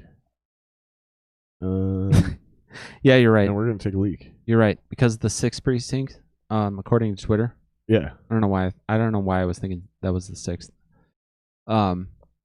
Is ritual magic and erotic crimes division. So there's no way that's legit. Yeah, you're right. Third That's so funny. on Lake Street. Are you guys not on iTunes? The fuck, Yeah, we man? are. What's going on with my tunes? Oh, There we go. there we go. That one. Well, let me go to the artist thing first, because this should be in here. I should have this added. Lithograph. This is my magnum opus. This should. I actually like this album a lot. Surprised it's not in here. Oh, I know it's why. I know why it's not in here. I know why it's not in here. It's the same reason nothing's actually in here. I didn't switch accounts, but I basically purged my old library because I had 2 profiles on my old computer, and my phone wouldn't sync with my music on one computer. Or I'm sorry, on one of the profiles, which is the one I had access to. It was trying to sync with the other one, and it wouldn't fucking work. So when I finally got into that one, it not only synced with that one, but it synced with this one. So I had duplicates of every single song in my entire library. And then when I got this Mac, I did it again, and I had triplicates. So it synced from that computer that's still technically here, and then added everything from this Mac, which was the same shit. So I literally went through and deleted every fucking thing I had from my phone and from my iCloud, and I was like, I'll start from scratch. And I still catch shit in there if I go through like Coheed and look at some of that stuff. It's still fucking. I still have to go in there and remove some shit. You can go first, or no? I'll go first, and you can tell people about this song. Oh, Makes sense. yeah. That'll be the easiest thing to do.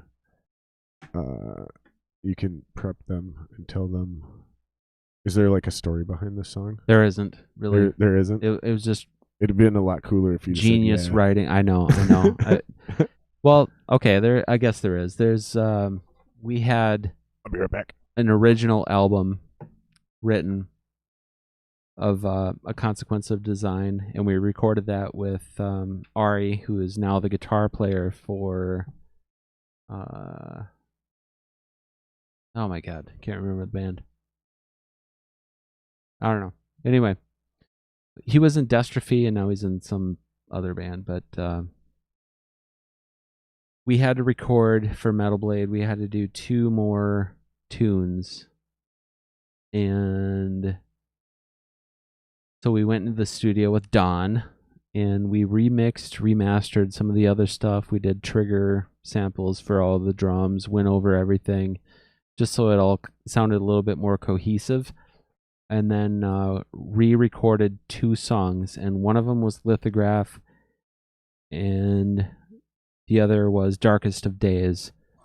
And Lithograph ended up being, I guess, the super mega hit off of this album, if you will. So here it is.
I remember this shit.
Okay, so the only thing about that song, actually, now that I think about it, when I was in the studio for that, this was in Cleveland, Ohio. Hold on. I need to pause you because I'm going to forget what I had to say. I had two things I wanted to say. Number one, you make me feel so much better about myself watching you air drum to your own music. Right? Yeah. I'm a nerd. I now know that I am not alone in that. I not only air drum to everyone else's shit, but I also air drum to my own. Oh, God. That's always something that I'm self-conscious about. Like, is that too egotistical? Is that like singing along to your own music when you're the singer? You know, which is, by the way, if you're a singer and you're driving in a car and you're like legitimately just listening to your own shit, dude, you need to not do that.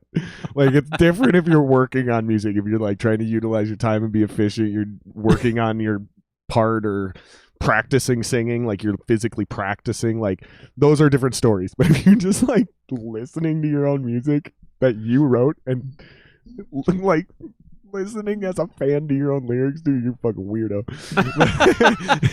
but the rest of the band, it's okay. I was going to say, well, how does that work for the rest of us? It's fine. It's fine. Cool. But it's an ego thing because the singers are fucking weird. Like, too much self-indulgence already going on. Like, don't add to the madness. Add to the madness by fucking listening to your own music. But number two, I know I never realized this before because they weren't around. And if they were around, they didn't sound like this yet, and they definitely weren't big. This song and this band, this version of this band, because you guys went through dozens of lineups, the sound changed over the years. Do you guys kind of sound like All That Remains before All That Remains became All That Remains? Like, they were already probably a band in 08, I get that, but they weren't this version of All That Remains with the singing and screaming. Like Laramie's Register reminds me of that fucking All That Remains song. I can't remember. It doesn't matter. Yeah. But it's off that fucking album with them scratching the wall. The fucking Jesus Christ. I don't know. I'm not even drinking. We get. I guess I'm not surprised by that because you know how you get the suggestions on iTunes or even Amazon or whatever. Yeah. We'll get All That Remains all the time. There it is. Oh wait, no, that's As They Lay Dying. That makes sense. That's a little that's bit. new. There's more As They Lay Dying. Wow, this is just making me a liar right now. I mean, here's the thing, though. It's not because I heard it. Yep. See, but these are Metal Blade bands, though. So that's is that what it is? Yeah, that's what it is. Yep. So. Did you ever? Actually, before we toured with those guys. Hilarious guys. Okay. Oh my God. I'm gonna destroy. I'm gonna leave this up because I want to get back to that subject. I want to ask you about that, and I want to ask you about a couple other bands that you might have toured with. Okay. But I want you to tell the story you were just about to tell. You were saying the one thing you remember about this is while you were in the studio. Yeah. When we were in the studio. So actually, before the studio, we went to this farm in the middle of nowhere. I don't even remember where the hell it was. Somewhere in Ohio, though, and there was a farm and then a bar. And all I remember was we got this farm and a barn that we were all set up in, and we were rehearsing these two songs with Don, and he was like trying to help us out with different parts and just a little bit of arrangement, just doing producer stuff. And this is down in Iowa, right? Ohio for this one. Well, the original album was recorded in Iowa with what's his name? Ari. Yep. Ari Shaffir. No, I don't know what the hell his last name. That's a comic. I'm just joking. Oh, I was gonna say it's Greek, and there's about 27 letters. Yeah, it was like Ari Galakopoulos. Yeah, exactly. But this one you're in Ohio recording with who? Don Dibiase. Oh, he produced this? Yep. So after we already had the original album recorded, he wanted to produce the two new songs that were required for this recording, and then also help try to make the songs all sound the same from the original recording. So we did things like triggered drum replacement. We did all that shit just so it all sound the same. Oh no, dude. So we did that, but I remember we went to he was sitting there in the But you played and you were tracking to acoustic drums. Yeah, absolutely. And then they did all that shit in post, right? Yeah. Okay. So there are programs where so you weren't listening to triggered drums while you were playing. No, they just a sound replacement. So it's like the transients that you see in drums, you know, where you got this drum is definitely being hit and the transient is huge. You set the bar for where the trigger in post will trigger that drum, and then it'll replace the sound. Gotcha. So it's not like a module where you're triggering your toms or your kicks or anything like that. It's not like that. It's you get the actual transient and just replace the sound so that you can try to make everything cohesive. Right.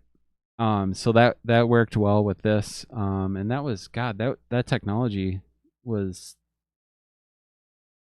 I don't know, not as awesome as it is today, because right now we got Slate drums trigger and it's easier than ever to do sound replacement. It's ridiculous. Is that what you're using now? Yeah. It's like, I just use it for my toms because I have great sounding toms to my ears, but I can never get them to sound great on recording. So I always do sound replacement. So I wonder what the secret is, because I mean, a lot of it for vocals is good preamps and a good mic and a good room. I wonder why and you know, guitars, it's a lot of behind the, you know, in the computer with fucking shit. Wonder what it is with drums. I wonder why they're so fucking hard to get to sound authentic and real, and like what were they doing back in the 60s and 70s? Why did Bonham's drums sound so good, and like even today they can't get it to sound that good, so they replace it. We just didn't have the technology, or I guess you listen to that and you just expect this is the 70s sound. But if you had that recording today, the 70s sound, and try to pass it off as a recording today, there's no way that they'd be like, that anybody would be, they'd be, this is awful. What is this? You think? Do you think they would be able to do the sound replacement and all that shit with Bonham's ghost notes and all that kind of shit? Nope. Ghost notes is challenging, by the way. I have to bring my transient thing for snare. I'll explain that in a minute. But I have to bring it lower, the sensitivity that it picks up, and it's really good at doing that. But also, what's cool about that triggering program? So you have each drum individually mic'd, obviously. Yep, and it also acts as a gate. What do you run that into? Slate trigger 2. But what's your interface? Oh, it's well, right now I have. If I need more than 8 channels, I use just a Behringer XR18. Okay. So it's like the 32, but it has just 18 channels. It's a little, you USB into the computer. Yeah, USB into the computer, but it's cool because it's got Midas preamps and it sounds pretty good. Sick. Okay, and so then, you can individually track directly into your computer through this board. The only thing that sucks about it is you have to remap everything, and anything that you change as far as levels, you have to do it on the XR18 first. Go into that program and hit change perimeters, send the new dude, that sounds tedious as fuck. It is. It's a pain in the ass. So I also have a 8-channel PreSonus, and that plug and play, done. Hit the little dials on the front, everything's done. So I use Studio One. You should look at the Zoom L20. I've been looking at it for this. Obviously, I don't need 20 channels for a fucking podcast. But if I have 20 channels, I can record an entire band doing a live demo. I could also port an entire band. I could open up this room and have an entire live band play. Yeah. And it's 20 XLR ins, 5 headphone outs. So I could just use it for the podcast. And fucking, I don't even need the headphone amp anymore. It like minimizes the setup. You can use it as a controller, MIDI, and interface. So that sounds exactly like the XR18. Yeah, it's exactly what it is, because the XR18 also has 6 outputs. It also has MIDI. It's it's really flexible. Yep. But that has 8.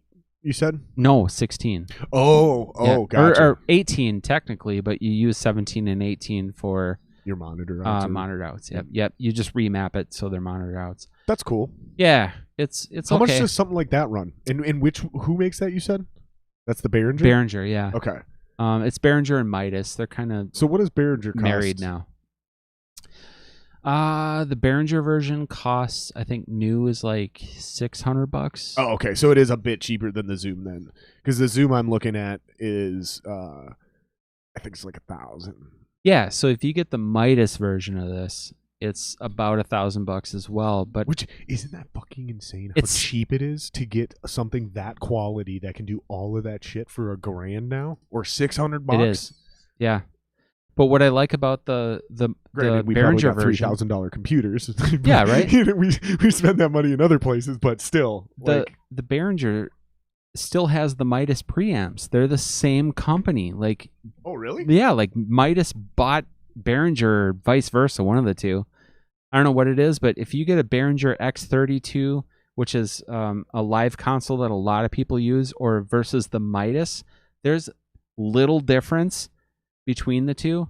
And also, either the X32 or the M32 apps also are interchangeable. There's no distinction between the two. Zero. So there's that.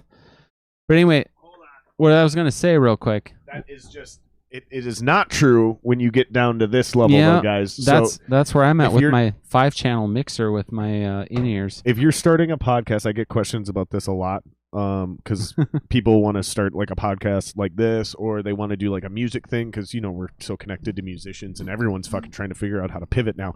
Don't fucking buy this. Stay away from this piece of shit. It's called the Xenix 802. And if you go to Guitar Center trying to buy a fucking 2-channel mixer, if your salesman has any ethics, they won't even allow you to buy this and walk out the door. It's like $100 and it's not worth it. It's a piece of shit. It'll literally make you sound worse. That is very unfortunate because I have the 5-channel. I have the 502 that I use live to this day. And you like it?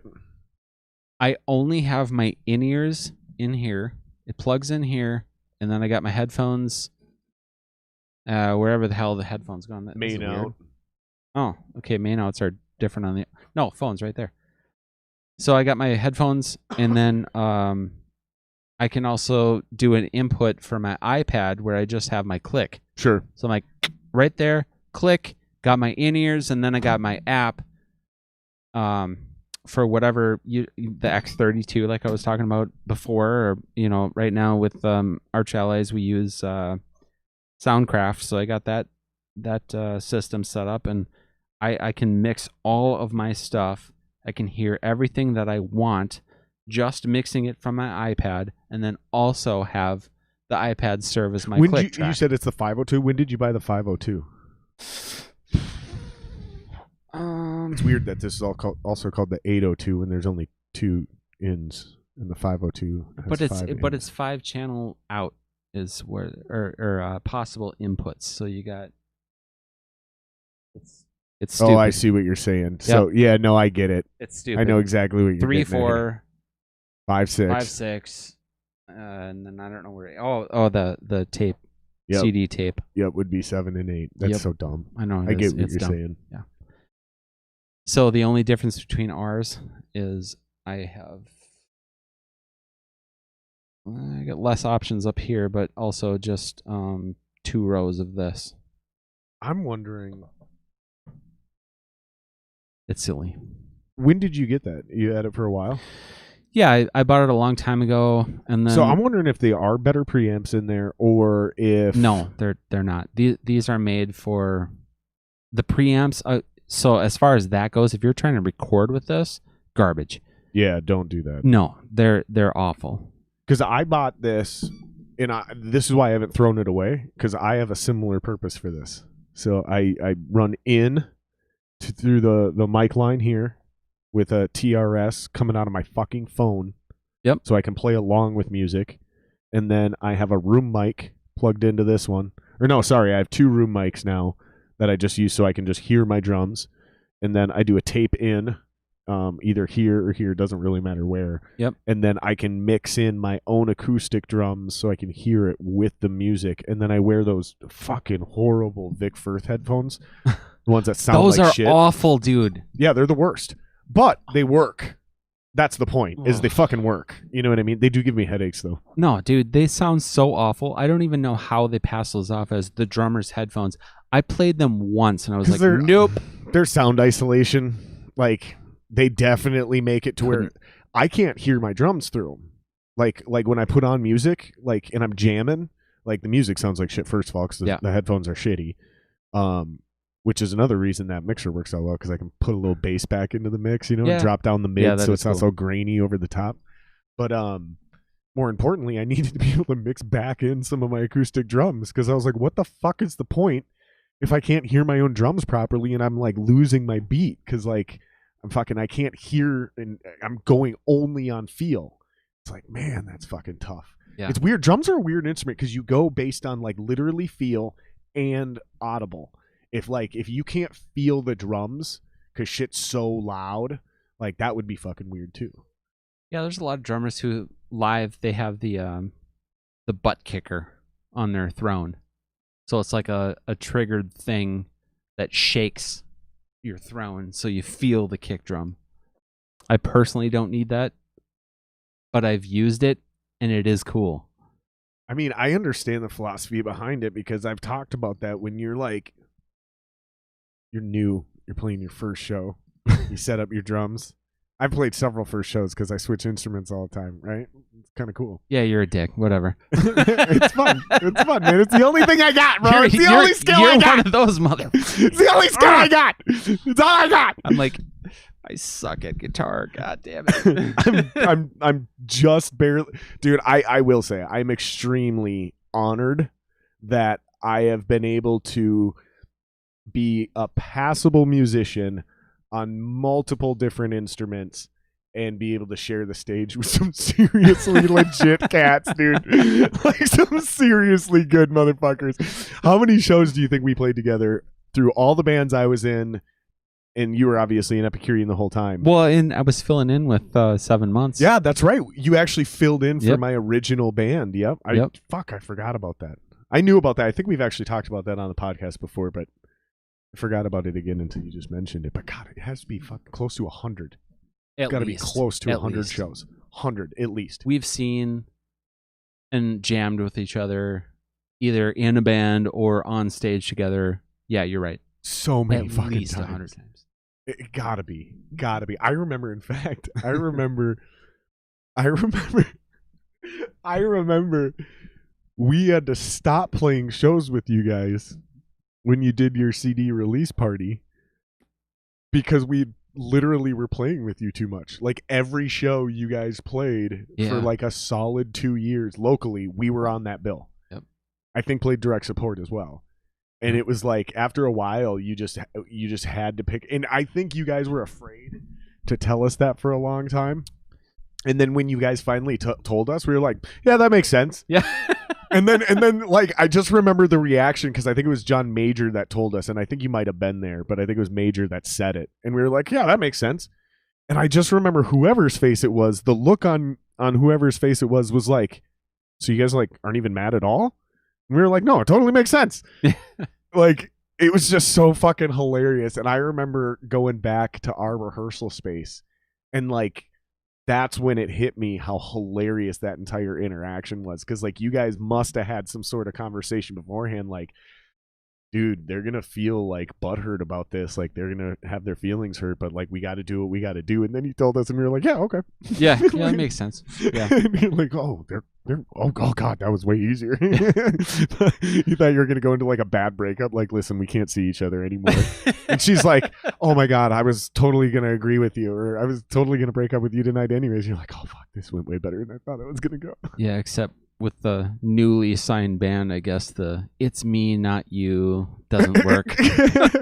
It really did make sense to us though, because like when I think Jeremy and I were talking about it afterwards, and I remember going, you guys do realize we draw the exact same crowd. Yeah.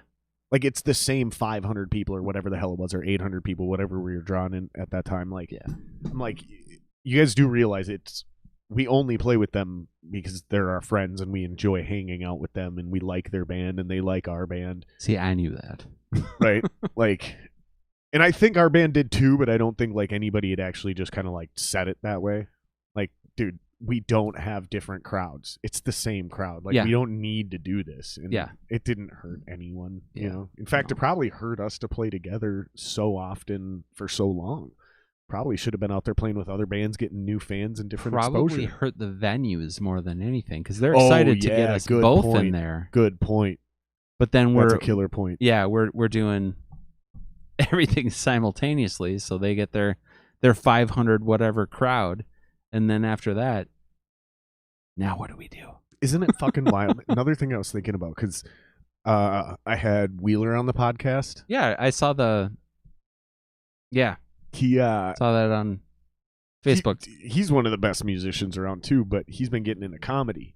Comedy's something I've been flirting with for a while, and I still can't get over the fact that like you're a super successful touring comedian, super successful. Who? If you can get 300 people in a room. And I'm like, dude, those numbers are so small. Like, and, you know what I mean? And they're like talking about selling out theaters, and they're like, oh, it's fucking, yeah, I sold out this, blah, blah, blah, blah, blah. Somebody's like, how many seats is that? And they're like, it's 3,500. And this is like one of the biggest comedians around. You know, there's only so many Kevin Harts that are selling out stadiums. Right. There's like one in each 10-year run of those group of comics. Like, even Chappelle doesn't do that. Yeah. Dave Chappelle can't anymore. Dane Cook. Yep. Which I don't know if he can anymore either. But no he way. did. No way he can anymore. And then you're right. Kevin Hart. Yep. And back in the day, it was like there was Dave Chappelle. Dave Chappelle. I don't even know if Dave Chappelle actually ever sold out a stadium, but I know Eddie Murphy did. Yeah. Fucking Andrew Dice Clay did. Yep. But it's just that's not the bar. Like if you're at any level of comedy and you're like, oh, Sam Kinison. There you go. Yeah, technically Jim Brewer played to a sold out stadium, but he was opening for Metallica, so you know they weren't there to see him. He didn't sell out a fucking, but he did perform in front of an arena. I was there for one of those shows. It was weird. He was awesome. I seen him at one. I thought it was great. It was the fucking coolest shit I ever seen, dude. When he does his James Hetfield impression, fucking dude, it was great. He gets the crowd going just as much as James does himself, but I was just blown away how they're like, oh, how many tickets does that theater hold? And they're like, dude, sometimes it's 1,500, 3,500, but it's never more than that. And I'm like, dude, those numbers are so small. Like, how is it that musicians can play to 800 people in every town they go on a 30? You know what I'm talking about? Those weird mid-level national acts that, or glorified local bands that are building a regional following. They can fucking go on 15 to 30 city tours, no lie, and get 800 kids into every fucking room, and no one's ever heard of them. But you get 350 people in a room to see a comedian, and that's the next big thing. That blows my fucking mind. I've never heard that before in my life. That's never? No. That's weird. It's true though. But yeah, that's crazy. I mean, you hear the biggest comics talk about right now when they go do the clubs, when they're fucking working on material, that's 300 people. Yeah, I 250 people, 400 people. They're not talking. You know what? Our regular low-grade local shows were bigger than that. Yeah. Like, you couldn't even headline a local show until you could draw 500 people. 500 people, that's the smallest amount you're allowed to draw and be a legit headliner. At least back in the day. Now you can get away with, like, fucking 200 people because nobody goes to local shows anymore. Right, yeah.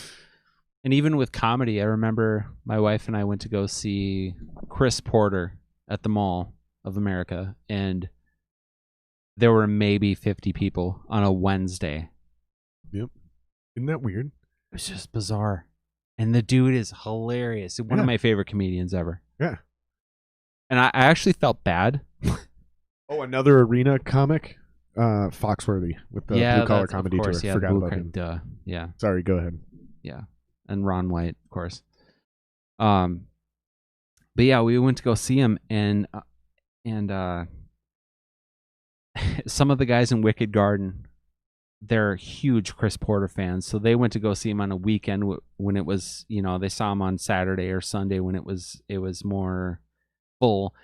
But Irene and I went, I think, on the last day, and there were maybe 50 people in the crowd. It was just such a weird vibe from the crowd perspective, and I felt bad.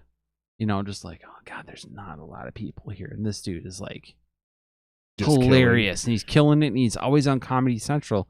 How is this a thing? Right. You know? So, like, afterwards, I felt bad. And it's a minor thing, but he was selling, his DVDs. But it was interesting because there's not a merch person. He's doing this himself. He's selling his old DVDs, and he's selling them for $10, and then you hand him a 20, and you're just like, dude, keep the rest of it. And he's even like, are you sure?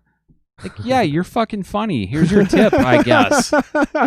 It's not. And I guess I have an appreciation being an artist as well, where it's like, that's not a big deal for me. I'm going to do whatever I can. And at that time, I'm not, I'm still scraping by or whatever. I'm not saying everything's great and wonderful now, but back then, this was earlier, post Epicurean. I'm still trying to find my way into a real job. And so it was just like, I get it, man. Here you go. This week, I didn't have to pay this, so here you go. Or, I don't know. It's just silly. Whatever it is. It's got to be one of those things, though, that, I mean, I don't know. The way I think about it, like, there's so many similarities between comedy and music, but there's so many differences. And I think I never thought of it that way. This is a fascinating conversation for me. I got to be honest. Really? Yeah, because I never thought about the connection.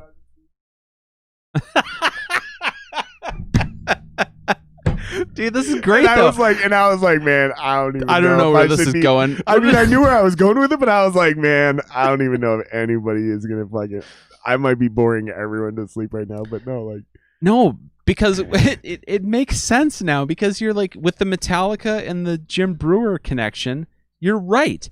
Because I never thought of that before. I'm like, why the hell do they have a comedian opening this show? And my wife and I were there. We're like, what is happening? What is this?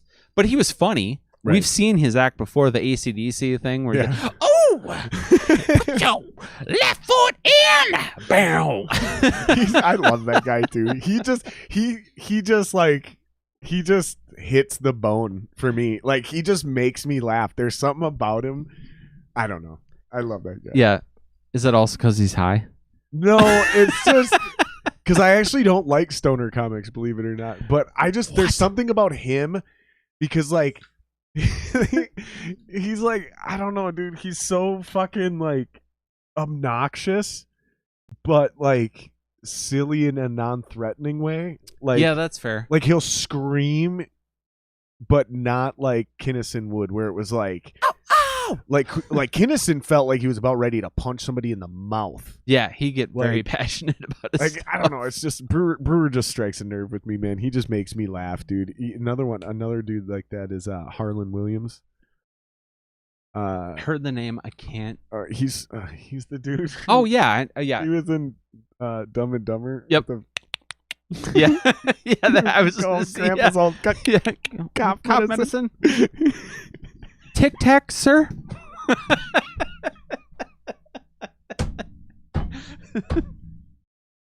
One of the greatest. Pull over! It's a cardigan. Thanks for noticing.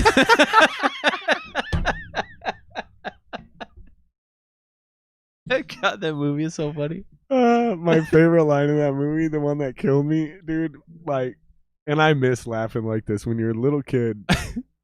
When you're a little kid and you can rewind something and laugh for like 4 hours because you can just keep watching something on a loop and it never stops being funny. It's when he's sitting there practicing that monologue and he's like, you make me feel like a schoolboy again. I desperately want to make love to you.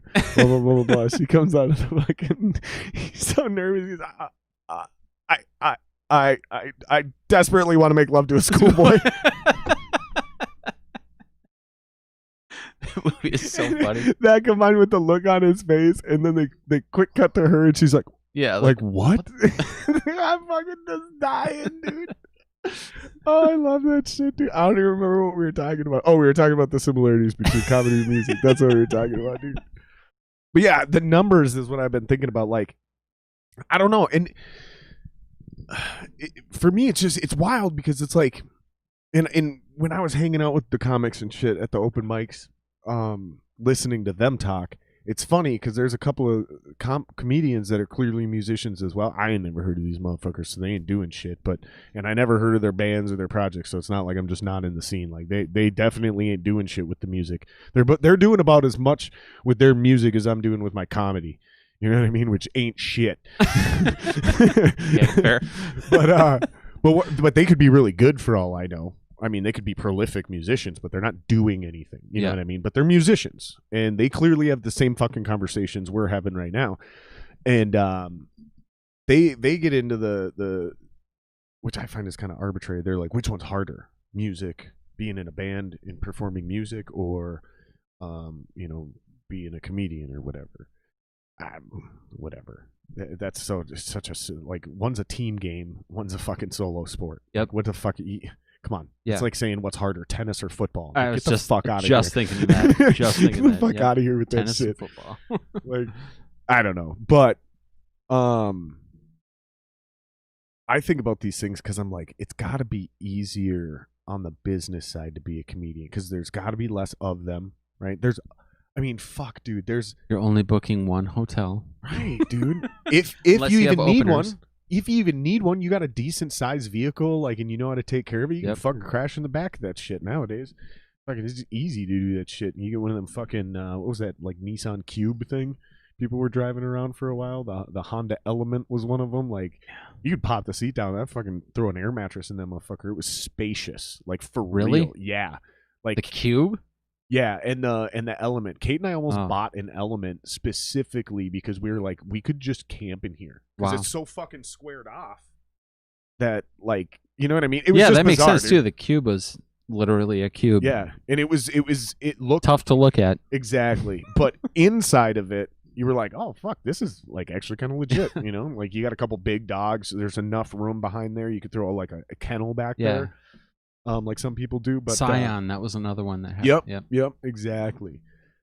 And just for me though, it's like, it's got to be easier because, like, I'm just thinking about these fucking numbers, man. I'm like, there's less of you, so there's less competition, even if the level of competition is higher, right?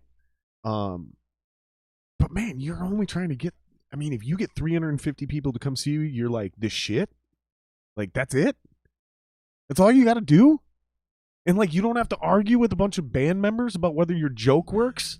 You know what I mean? Or whether their fucking drum part works. How many of those arguments have you been in? Hey, man, I'm really not liking that idea. Can you do something like this? No, because that idea sucks.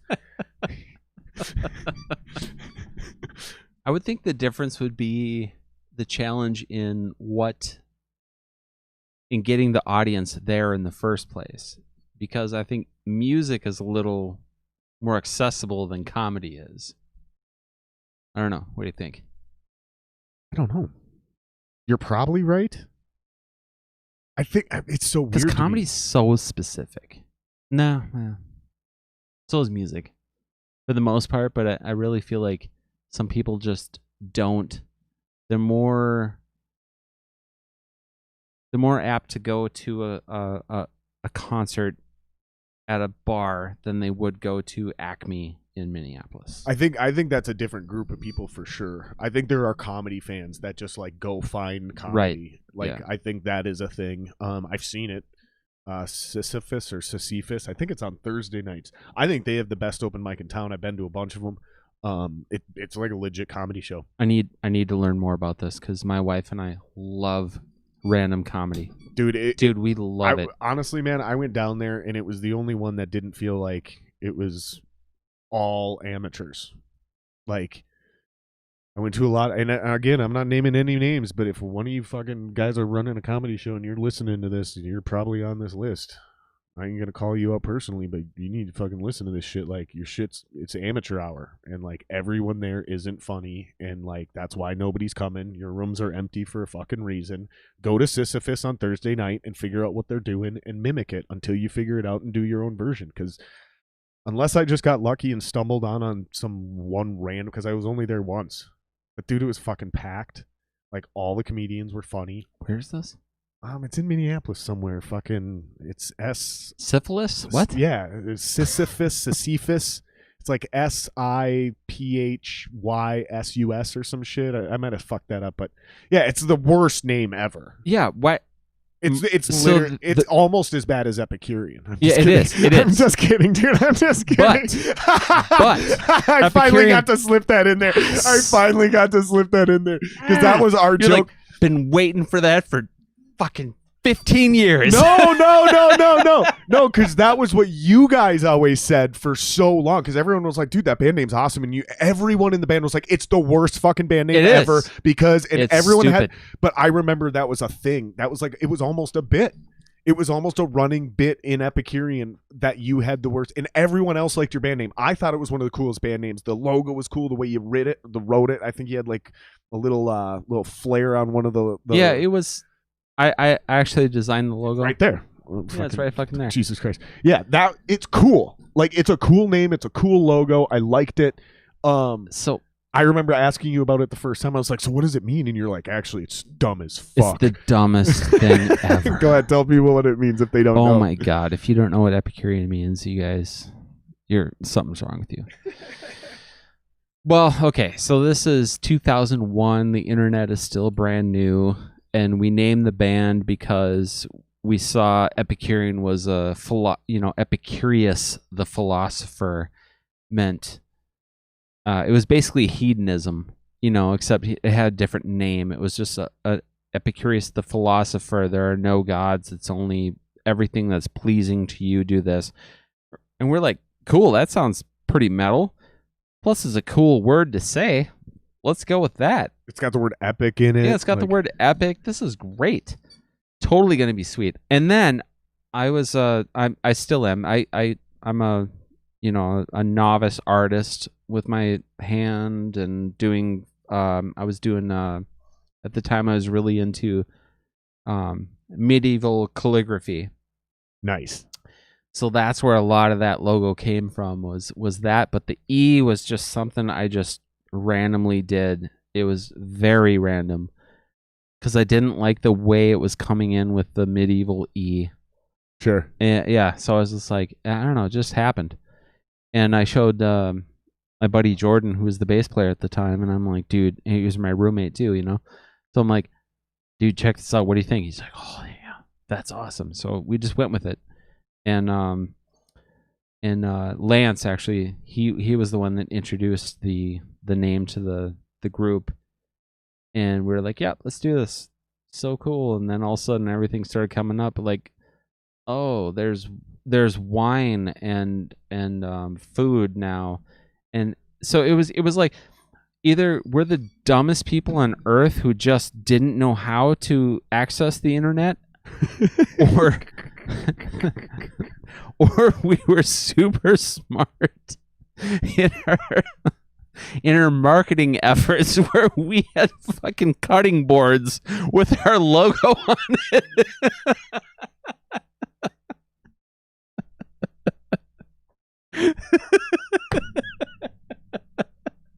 I just remember how much you guys hated the name. I hate it. I fucking hate it, dude. I call it apostrophe Kyrian.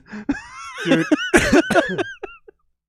Kyrian. Kyrian. In fact, that caught on. Yeah. There's a lot of guys that just call you Kyrian now. Good. And yes. it's all just your friends, but it's you. also just Thank a you, long friends. name. It's all not a long name, so it's like, well, let's play with the Kyrian guys, fucking. Then we'll get the Euphoria boys, that kind of shit. Okay, yeah, that makes sense. Or the DE guys. Yeah, the DE guys. That was a horrible. Like, I wish they would have thought that through, because that was all done before I ever got in the band. Like DE. Like DE, you know what I mean? Like it's not like DD or like the the BC. Yeah. Like if you're gonna break it down into an acronym, or not an acronym, but initials like that, like Yeah. make it flow, like DE. Like, such a fucking weird. The DE boys, like, I hated how that sounded, but it was so irrelevant, it didn't fucking matter. You know No, what it I mean? didn't. I think it worked. But I couldn't get over the fact. I remember how much you guys hated that band name, and how much you guys thought it was such a horrible band name. But everyone loved it, and you had been that band for so long that you're just like, fuck it, we'll keep running with it. So I told myself, I was like, man, because I like the band name still to this day, like, but I love the irony of the whole thing. So I remember I was thinking, I was like, man, I gotta start doing my own little inside jokes again, right? because I did it for like the first probably half dozen, maybe even a dozen podcasts. There's one inside joke, either for myself, for the guest, for somebody I know that's going to be watching because they know that person and I told them they were coming on.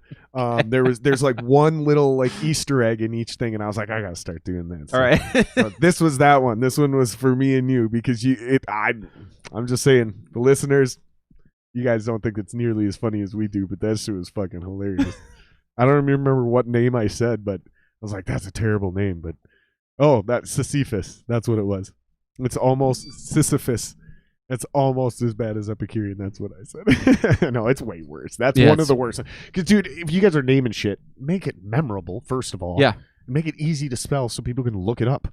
Fucking assholes. Yeah. Jesus Christ. Like, at least Epicurean, like, you'd look it up and go, that's not right. Why am I getting a foodie website? Yeah, food and wine. But then if you just typed in, like, Epicurean band or Epicurean music or Epicurean metal, then immediately you got to you guys. Yeah.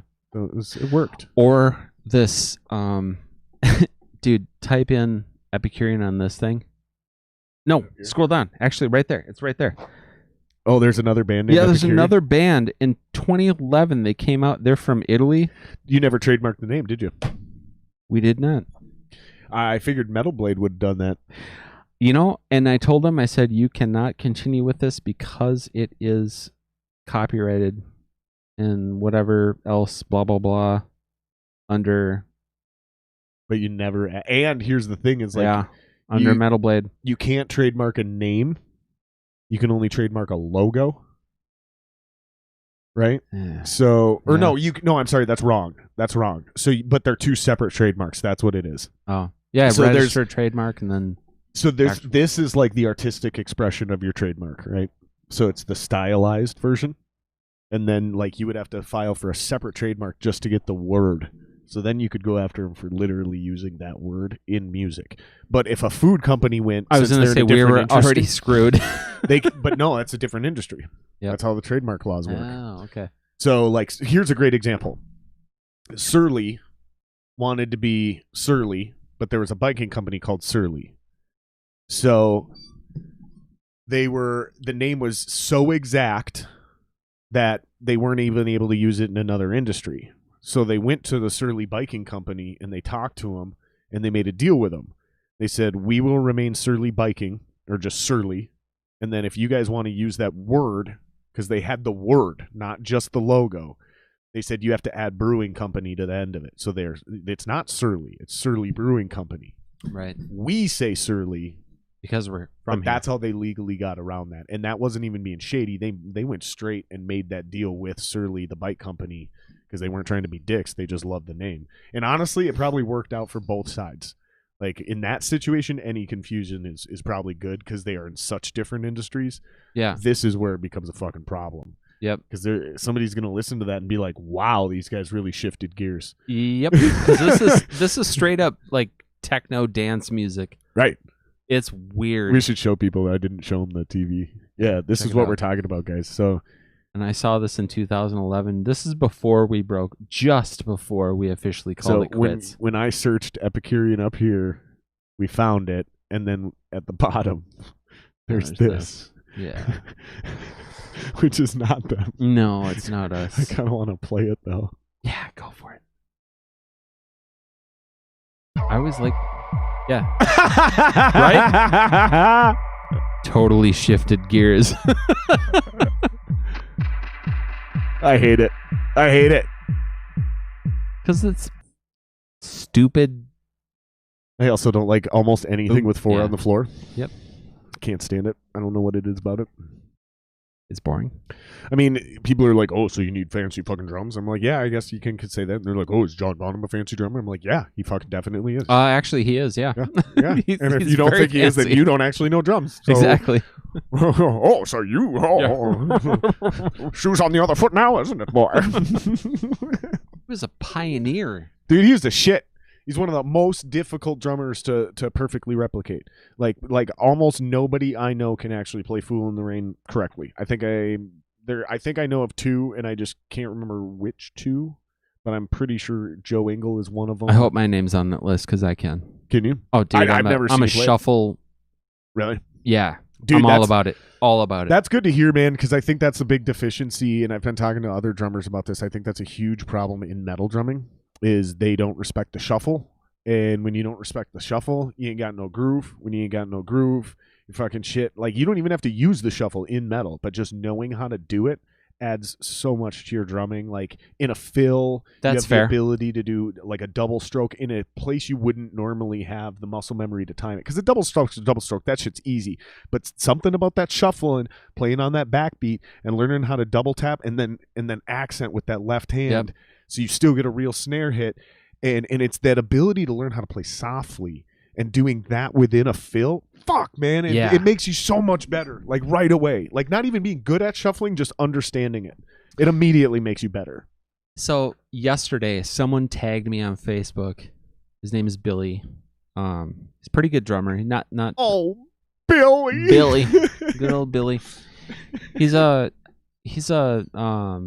pretty good drummer, and he likes to tag good drummers with, and share different things. And that's why I've never heard of him, because I'm not very good. Well, I just thought it was cool. He played the theme music to Fargo, the TV show, but it's just the drums soloed, and that groove is just sick. Yeah. And I'm listening to it, and I'm like, that's so cool. And so I kind of went down the rabbit hole, and there's a guy who's got a bunch of likes and subscribes and views and this and that, where he prefaces the video saying, "This is on Facebook." Yeah,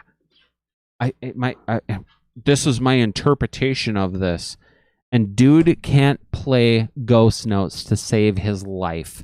It's all, there's zero dynamics. Does he still have millions of views? Yeah, it's that stupid. shit pisses me off. That did piss me off. I'm looking at this. I'm like, this isn't even close to the song. Because it's like almost a bit at that point. You can't play these ghost notes. You're not playing quietly. Learn how to use your left hand in this fucking music. And I wonder if it's a bit. Do it. It pissed me off. I wonder if it's a bit. I wonder if he's a good drummer and he's faking it and making fun of himself or something, or if he really, so or if he sucks and he still knows he can't play drums properly, but he's like, well, it doesn't matter, like, because you see those guys, that one dude with the accent who always does the horrible electrical things, like when he made an electric guitar and then plugged it directly into the wall, shocked himself, and was like trying to solder something, and he fucking that's a joke, like, it's supposed to be, right, like he's the idiot, right? Yeah, like that's what.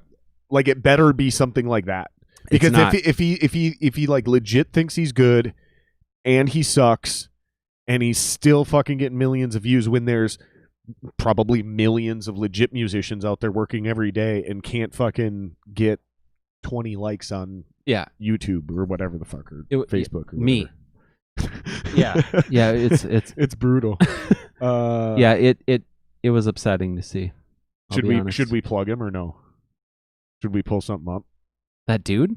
The dude you were just talking about. Should we? Because we got to think about this. Like, we can show it up.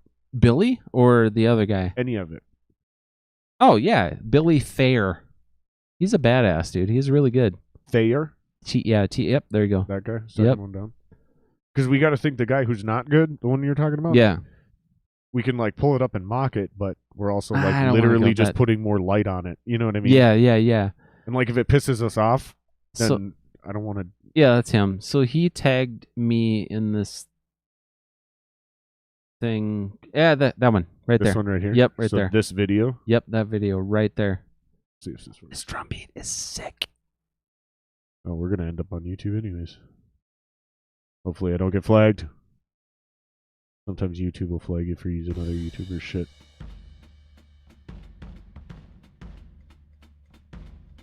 Tell me that's not Bonham.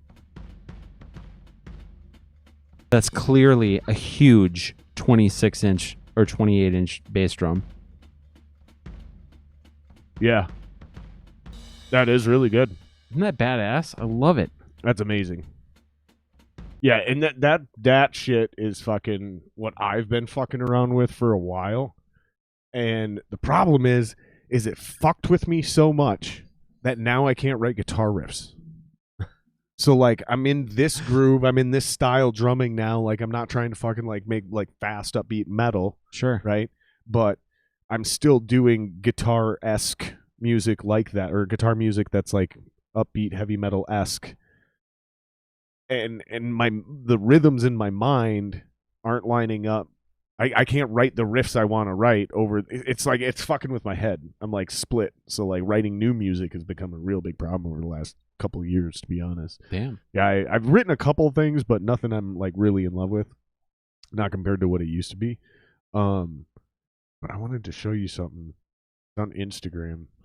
Yeah, this is that groove just screams Bonham.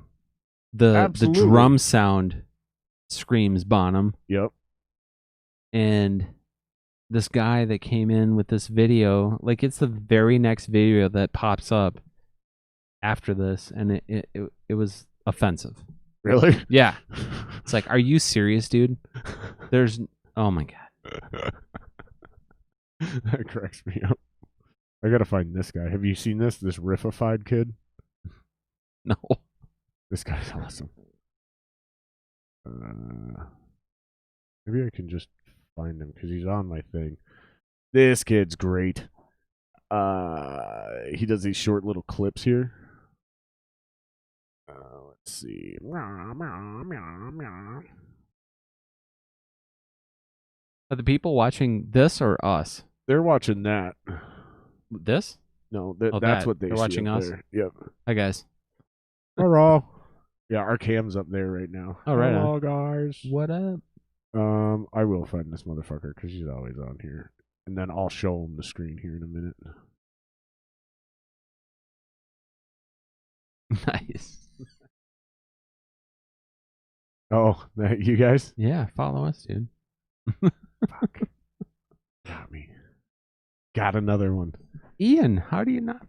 Ian's the shit, dude. Dude, here's the thing: is I hate following every single friend I have on Facebook, also on Instagram. Because most of you guys, like me, you fucking anything you put on Instagram ports over to your Facebook anyway, so I see it. Yeah. Now I just got to see it all twice. That's true. I know it sounds like such a dick move, but it's like, and then I'm friends with all you guys on Twitter, and it's like, fuck, dude, I see the same post 3 times, and it's like, I don't even use social media for that shit. I'll call you or text you.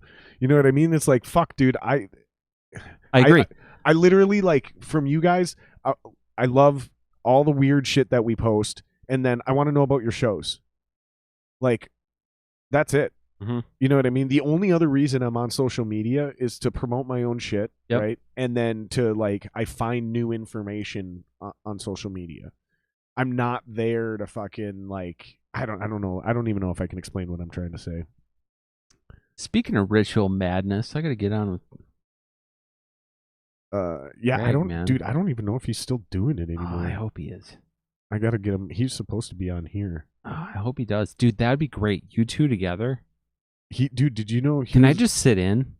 Sure. That'd be dude. awesome. You should just do it with us. I can do. I got a third setup. Dude, that'd be so cool. He actually came and did the first version of my podcast. He was actually my very first guest. I started a version of this podcast 2 years ago. Yeah. And he was the first guest. It was audio only. I never launched it. I was really unhappy with what I was doing. Oh man. And I had him scheduled, and then something came up. We had to reschedule, but I just hit him up again, trying to get him back on. God, he's so cool. Such a cool guy. I really like that dude. Me too. Fucking, there's a reason I had him on first the last time around. It's just if at the end of the day I was just like, well, you do a podcast, right? Chicken Bone Riff, Jeff Nelson. Dude. You know that guy? Yeah, I do actually. I worked with him. Really? Yeah, he's a rapper, and he's awesome. Dude, I just want to find this riffified guy. What the fuck, man? He lives in Houston now, but like he was in Minneapolis, dude, for a long time. He had this band called Ill State. So he'd do these rap grooves. Oh, here it is. He'd do all that other fun stuff, but he always had live drums. So it was like, all right, I kind of want to get in on this just because I want to learn different stuff. Okay, this dude. I don't know why. Who is? No, I've never seen him before. This guy's great. You watch Rogan? Sometimes. Okay, the listeners probably have watched Rogan, so I'll just play this one so you're more familiar with it. But actual orchestra that was playing like Beethoven's Fifth Symphony. Oh shit, that's crazy! Can you imagine? Yo. Wow. But also being in context. That's crazy! Never having heard The Doors. Wow. Never having heard Hendrix. People cough. Yeah, right. Never having heard any of that. Only being in that era. Wow. And sitting in the audience. Da, da, da, da. Da, da, da, da, da, da, da, da, da, da. That'd be crazy. Is that Beethoven's Fifth? Did I make that up? Imagine you could listen to the actual Dude, this shit is so insane. It's so fucking loud. I have to turn it down in my headphones. That's insane. Dude, there's better ones too. Who Hold is on. this kid? I don't know. I have no idea who this kid is, but I found him on Instagram, and I think his shit's great. I had to hit him up and make sure he was okay with me. He told me I can share this with you guys. dude, this shit makes me laugh so hard, dude. This is my favorite one. Okay, I'm gonna play it. Hopefully I can get it unmuted right away. Is that what's the...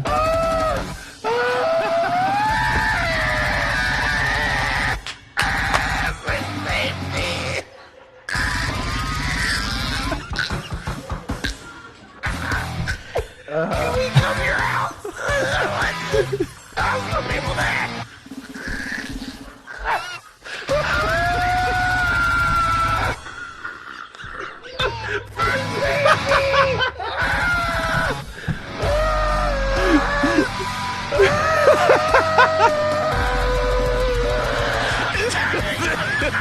That's not a way to get him eating what's up. Wow. Okay, here's the thing. Okay, he obviously edited the laughs together Yeah. and shortened them up. However, he did not audibly change any of the vocals. That's actually what that dude was laughing like. That's Bert. That's Bert Kreischer. Dude. Fuck, dude. This is how I found this Wow. dude. It popped up, dude. I don't know who he is, but he does this thing called Riffified, and I fucking love it. I think it's one of the greatest things on the internet, dude. And it's like, if the faces he makes while he's doing it too, like he'll be like doing some crazy shred, and then all of a sudden it'll just like get down, just. I love the eyebrow raise too. Yeah, he's like, well, okay, yeah, this is happening. Dude, I gotta find out. I gotta see what they're talking about. This? You get Bert and Tom Segura like together. I love Tom Segura. I think Dude, he's one of the funniest. You don't dudes know about ever. this podcast? No. This is my favorite podcast. Here, I'll show you. Two show the bears, world. one cave. Yeah, dude. You've never heard of this? No. Okay, hold on. This is Tom Segura. This is both of them. Hold on. I'm gonna hold no on. way. Hold on. This is the best thing I think I've ever. Hold on, dude. Hold on. I'm gonna give you something better, dude. Okay. Jennifer Aniston, dude. We're not playing 15 minutes of Two Bears, One Cave on this podcast, but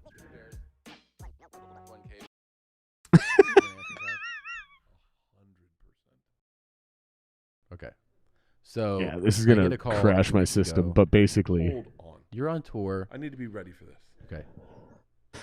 okay. So I'm gonna see if I can find the part where they just start dying laughing. Yeah, here it is. So basically, So this is like comedians getting coffee or whatever the hell that. this is but basically way better with funnier comedians. yeah. This is like a way better version of my podcast too. Yes. Well, but okay, so basically Tom tells this bullshit story about how he went to Jennifer Aniston's house and she was being super weird, and then Bert is like trying to pitch through the podcast to Jennifer Aniston that Jennifer Aniston should have them over. And then he's like, don't worry, you can have anyone you want, you can bring anyone you want, like for safety. And that's where this whole thing started. We bring our wives. Oh. Good. Can she bring a dude? For safety. No, that sends the wrong message. I love Tom Segura. God damn it, he's so funny. The look on his face. Hold on. Hold on. I gotta rewind it. The look on his face. If you love Tom Segura, I got one more for you before we have to wrap this up, dude. Because I think he's one of the sneaky best comedians out there. He is. He absolutely is. He's one of my favorites. No one knows who he is either. What? He's all over Netflix. Yeah. Do we invite her to your house? No. Sure. No, we go to her house. Okay, how about we say We bring our wives. No. Good. Can she bring a dude? For safety. Sends the wrong message.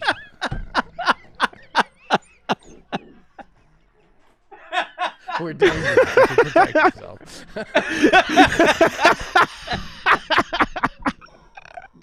Jesus. You can't fucking breathe. For Christ, you can't fucking breathe. You can't fucking breathe, dude. You can't fucking breathe. I'm definitely getting pulled for this one, but that's okay. That's okay, dude. That's okay. He's so funny. Oh, hold on. I got one more for you. We're coming up on 3 hours, too. I got one more for you before you gotta go. All right. You gotta come back on, dude. Yeah, I was gonna say this is way too fun. Believe it or not, guess who was on Larry King? Beautiful. Mark Wahlberg. That's the full 25-minute clip. Hold on.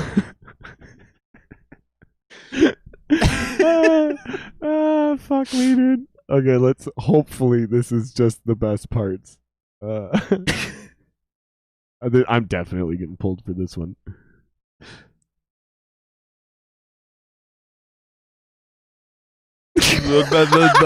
You do stories, right? I do. I tell a lot of stories, yeah. You share the screen with His comedy is called Mostly Stories. Wahlberg. Yeah, no shit. You're in a lot of scenes. Yeah. You do stories, right? I do. I tell a lot of stories, yeah. Ever do a story you regret telling? There's stuff about like family sometimes where you're like, I beat up a cop and beat up an Asian guy. I got a blowjob in a trailer park. That was fun. I just got to Right up your ass, clown. I got to get stabbed in the neck. And You're on your way. I'm on my way. Okay, man. this is clearly heavily edited, so this is not. Yeah. Okay, there's one. Okay, there's obviously the Wahlberg, but oh my fucking god, there's he responds. Right. Yeah, I'm definitely getting demonetized for this one. Worth it. Hate. It starts with olives. Oh. Get out of here, man. This. We'll play this part of this clip. And I'll just tell you what. Okay, so here's one of the questions. What's a food you can't stand? I don't really like oysters. I hate eggs. You hate eggs? I hate them. Me too. I hate them. Anyway, poached, fried. Yeah. Can't stand them. Really? Really? But they're Yeah. so Ready? easy on the gums. You ready? Yeah. I love oysters. How do you like eggs? In cake. I do. I love oysters. He's explaining how this is like a that's so rapid funny. fire Eat them thing all and the it's so time. awkward, so I- he just he like does started oysters. saying Why would like the that come first to thing you that then? came to his Because mind. I couldn't think of a food that I hate, and I wanted to answer quickly. But you know what I do hate? It starts with olives. Oh. I think I was trying. But he to went search for it, oysters. and I He just loves draw oysters. blank. My favorite. Yeah, no, oysters. Hopefully I he love gets to it here in a second. I just Yeah, lied I'm so that I would definitely have getting something pulled to for say. this. That's so funny that you I don't said- even give a you know fuck what anymore. I fucking hate more than anything is like chicken.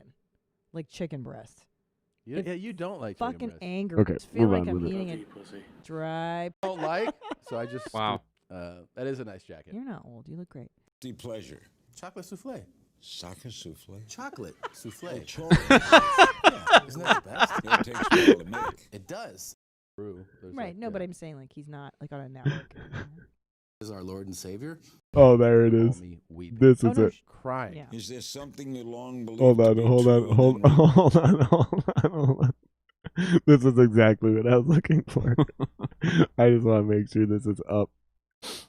And I don't think this is glitching. I think the feed is working just fine. So hopefully this is worth it for you guys as well. Because this, as a Christian, is hilarious.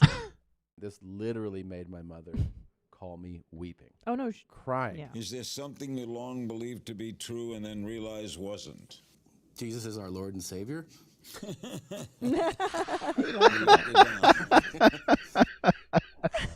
Crying. She cried, and then she talked to me about it. Yeah. And she was like, "It's okay if Tommy calls me a whore, and a piece of shit, but you cannot talk about Jesus like that." No. And I didn't say it. I was like, well, And look at the Yeah, was that deep- Triumph? Probably. Look at the deep amount of pleasure like in right Tom's Charles. face right now when he delivered that line with like that gambling. zero hesitation or delay. Like, dude, that is so fucking funny. Like, it's so fucked up, but the comedic timing of it makes it so Just okay. brilliant. Yeah. So okay. Oh my god, dude, I love So Tom funny. Segura. Yeah, so I don't know if the listeners don't know, that's this one we're watching is Your Mom's House. The previous one is called Two Bears, One Cave.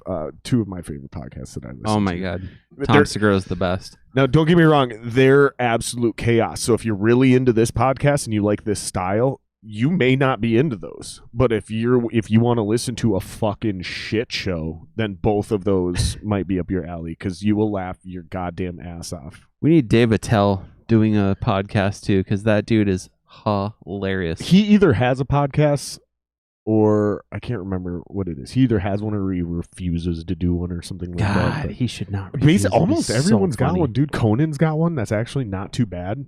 It's kind of funny. It's very Conan-y. Yeah, I was gonna say Um, he's already got a TV. But he drops Does like he need it all? yeah, because he's not censored at all.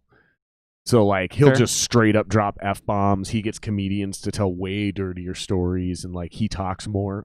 He talks a lot more on his podcast. Because I mean, if you think about it, he does his little skits and his bits and stuff. But when he's talking and interviewing, and they'll set the guy up for his next little rant, and Yeah. you know what I'm saying? Like Yeah. he doesn't actually get in this. Like they have actual conversations. It's really cool. So- It's called Conan Needs a Friend or something like that. So so when he's doing his night show, he'll be like, "This'll never air." And Yeah. of course, it's edited just so he says that. But whatever, Right? Yeah. Right? Yeah. No, my favorite to Conan moment recently was he had some guest on and he's like, "Oh, you have a son, huh? And or you recently had a son?" And he goes, "Well, a daughter." And he goes, "Yeah, son of a bitch." And he goes, "No, I mean, it's okay. I mean, what are you supposed to remember what every kid has or what every guest has for kids? I mean, come on, that's ridiculous." And he goes, "No, I have one guy. His name's Rich, and he has one job, which is to tell me what your kids are." And he's like, "Oh, we'll edit that out." And he's like, "Nope, we're leaving it in there because I just want everyone to know how shitty it is around here." It's like, that's why I love Conan. He's the best. Yeah, he is funny. He's my favorite. But yeah, man, where can people follow you? I mean, I do have it in the description, but if people are still watching right now, it's John Gensmer on Instagram, on Instagram. Sorry, I stepped on your touchdown call there. or I thought you just honestly John forgot. Gensmer Drums on There you go. Facebook. That's a good one. And it's all in the description. Yeah, as it's well, all in the you guys. description. I right now, my professional gig is Arch Allies, and yeah, it's a technically cover music, but it's a amazing show. It's just an entertainment factor, kind of Right. like Hairball is, same kind of deal. And it just brings a lot of people together. It's a lot of fun. The guys are great guys. I love all of them. I got Eli from Epicurean in the band again. Nice. Yeah, so like we had this one guy play bass for one show, and then he quit, and I don't know why, just because he got scared off from the former members of our Arch Allies. I'm not going to name names, but but I'm just kidding. Don't do that. no, yeah, I'm not going to name them, because actually the drummer of said band is a very good friend of mine, and yeah. Kevin from Arch Allies was like, "Hey, so we need a bass player. Give me a list." I'm like, "I don't have a list. I There's got like two. one guy." I called Eli. You're in. He didn't even audition. He was just in the band because I said so. Right. That's how hard they are to find, guys. That's why that's so funny It to was us. great, dude. Yeah, Eli's the best, man. Well, good luck finding a good bass player. You trust me. They're like drummers. That's why you're in 14 fucking bands right now. It is stupid. But. That's why I started drumming, is because I couldn't find one, and I wanted to fucking branch out and do something a little different from the metal. And it's fun, man. Dude, I mean, it's drumming and bass playing is the two hardest things to find stability in. So you're fucking feeling that with the bass player situation in one, but you are the drummer in and the that other one. and that was why too, was because I needed a bass player that I can sync up with on stage in this massive live situation, because we're not playing club gigs most of the time. We do, in the COVID situation, just to have shows, and it's fun. Mm-hmm. And we just want to play. So we're doing these shows, but most of our shows are casino gigs, Right. and we're playing minimum 1,000 people a night. Right. And I needed Eli. Right. That was it. I was just like, I got one guy. It's got makes it. perfect sense, though. Yeah. It really does. Because we got history together. The chemistry is undeniable. And that just speaks volumes. So when there's so many stages you can skip. I mean, it's like, no, dude, it's just get Eli, just get him in here, because then it's like, yep. I mean, it's not even like getting another pro. There's just, like I said, there's just so many stages you could. I don't have to worry about getting to know him, how he thinks, how he acts, exactly, how he does this, how he does that, and that's how Eli. Can he do this? Can he do that? Yep. Like, I already know what he can and cannot do. So we already know how we're going to tackle problems that we run into. Yeah. Playing and performing these songs. I get it, man. It makes perfect sense. Do you have anything locally that people can see soon? With Wicked Garden, we are playing. Saturday we're playing Rochester, North Star Bar. The weekend after, we're at Doghouse, formerly known as The Rock, with which I will allegedly be sneaking in backstage. Yep. If anyone narcs me out, I'm gonna stab you. Yeah, cut you. I will cut you so good. That is a joke. He is my drum tech. It's legit. I'm making it official now. That threat was a comedic performance, and I can't. It's a freedom of expression. So yeah, I'm teching for John that night. Yep, he's teching for me that night. It's all good, all good. And I'm his manager. But dude, here he's gonna hire me an hour before the show, and I have a feeling he's gonna fire me immediately afterwards. I just got a feeling, guys. I gotta make one comment though about Arch Allies that is the sickest thing ever for me, and the reason why I don't know. I wouldn't say the reason why. It's just it's humbling and at the same time baffling. The show is big enough where I have my own drum tech that goes hours before I do, sets up my drum set, and I show up just to make sure everything is set up legit. That's living the dream. Dude, it's bizarre. That's legit living the dream, bro. It's so bizarre. And her name's Diane. And it's awesome. Thank you, Diane. I love you. I'm gonna have you plug shit one more time here, but on our way out, I want you to tell me one thing I'm super curious about that I want to make sure I tackle this time, because I'll forget by the time you come on again. All right. You ended up, and I kind of know the story a little bit. Okay, so you were in a cover band with Tony Williams. Spooky. Yeah. No, weren't you in a cover band with him before that though? Or you just the Typo Negative maybe cover? Either that or you guys just knew each other really well. Yeah, we've known each other for.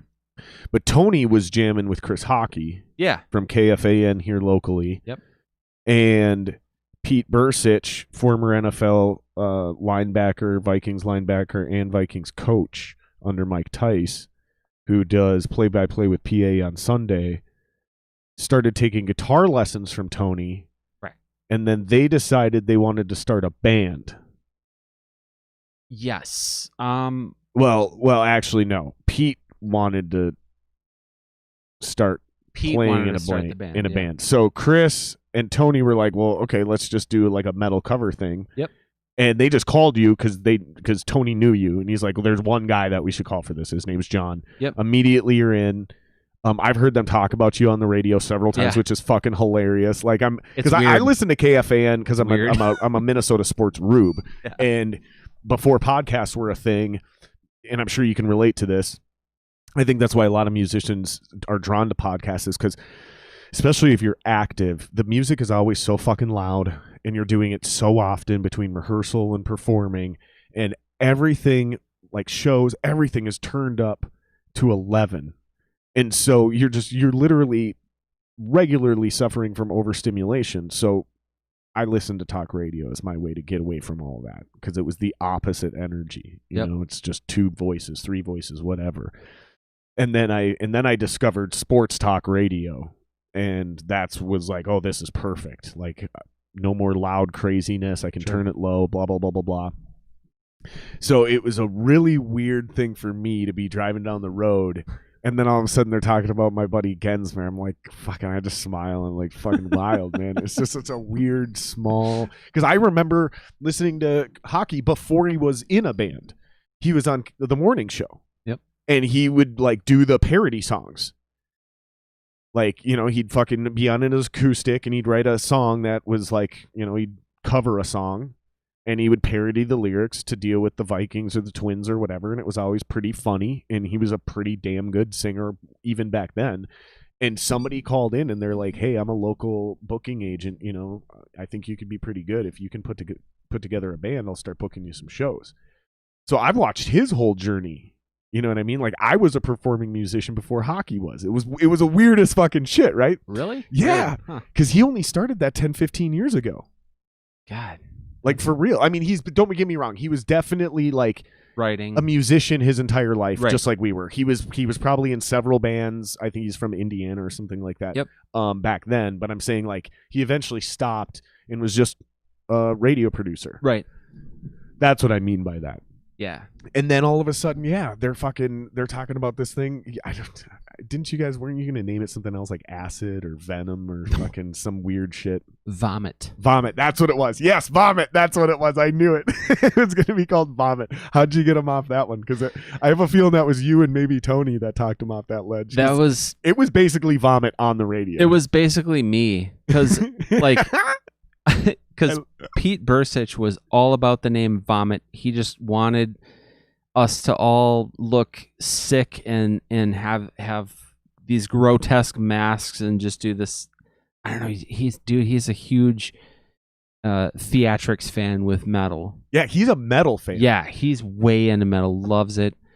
And his entry music when he would come onto the station back in the day, like his intro music, not entry music. He's not a fucking pro wrestler. I've been watching. I've had way too much WW or WCW going on in the background. But his intro music when he would come on, he had the producers always cue up Metallica. That was always his intro. He's a metal head. Yeah, loves metal. Old school. And so we played the Rube Party. I think it was 2017. How awkward were those, by the way? What? How awkward were those, by the way? The Rube parties? Yeah. Oh, dude, that was sick. Actually, it was so fun. It was so fun. Oh, I'm thinking of the backyard, the backyard Rube parties that they talked about, because the Rube party was at a bar, right? Yeah, it was. It was at O'Gara's in the back room before they closed. Gotcha. And that I was room, thinking of something else. That room was full. And that was the first time I met Mark Parrish too, because he just showed up and all of a sudden he's playing in the band. And Pete just got the job at Hill Murray, so he wouldn't play certain songs because he didn't want to lose his job. He didn't want to lose his job. And so Parrish, for people that are confused, Hill Murray is a school here. It's a high school, and he became the head football coach at Hill Murray for a while. Yep. And Mark Parrish is a NHL hockey dude from. Yeah, he used to play for the Wild. Yeah, he played. And he's friends with like a lot of rock stars. Yeah, like a lot of legit famous musicians like know and are good friends with Mark Parrish from the Minnesota Wild because he's so cool. I mean, he seems super cool. He's just it makes perfect legit sense. A cool guy. He never ever will make you feel like he's the rock star of the room. He's just so, yeah, dude. Thanks. Yeah, he's just awesome. So, he yeah, like when he came out with his vodka, he shows up at the gig and he's got a case of it, and I'm like, my boss is a huge fan.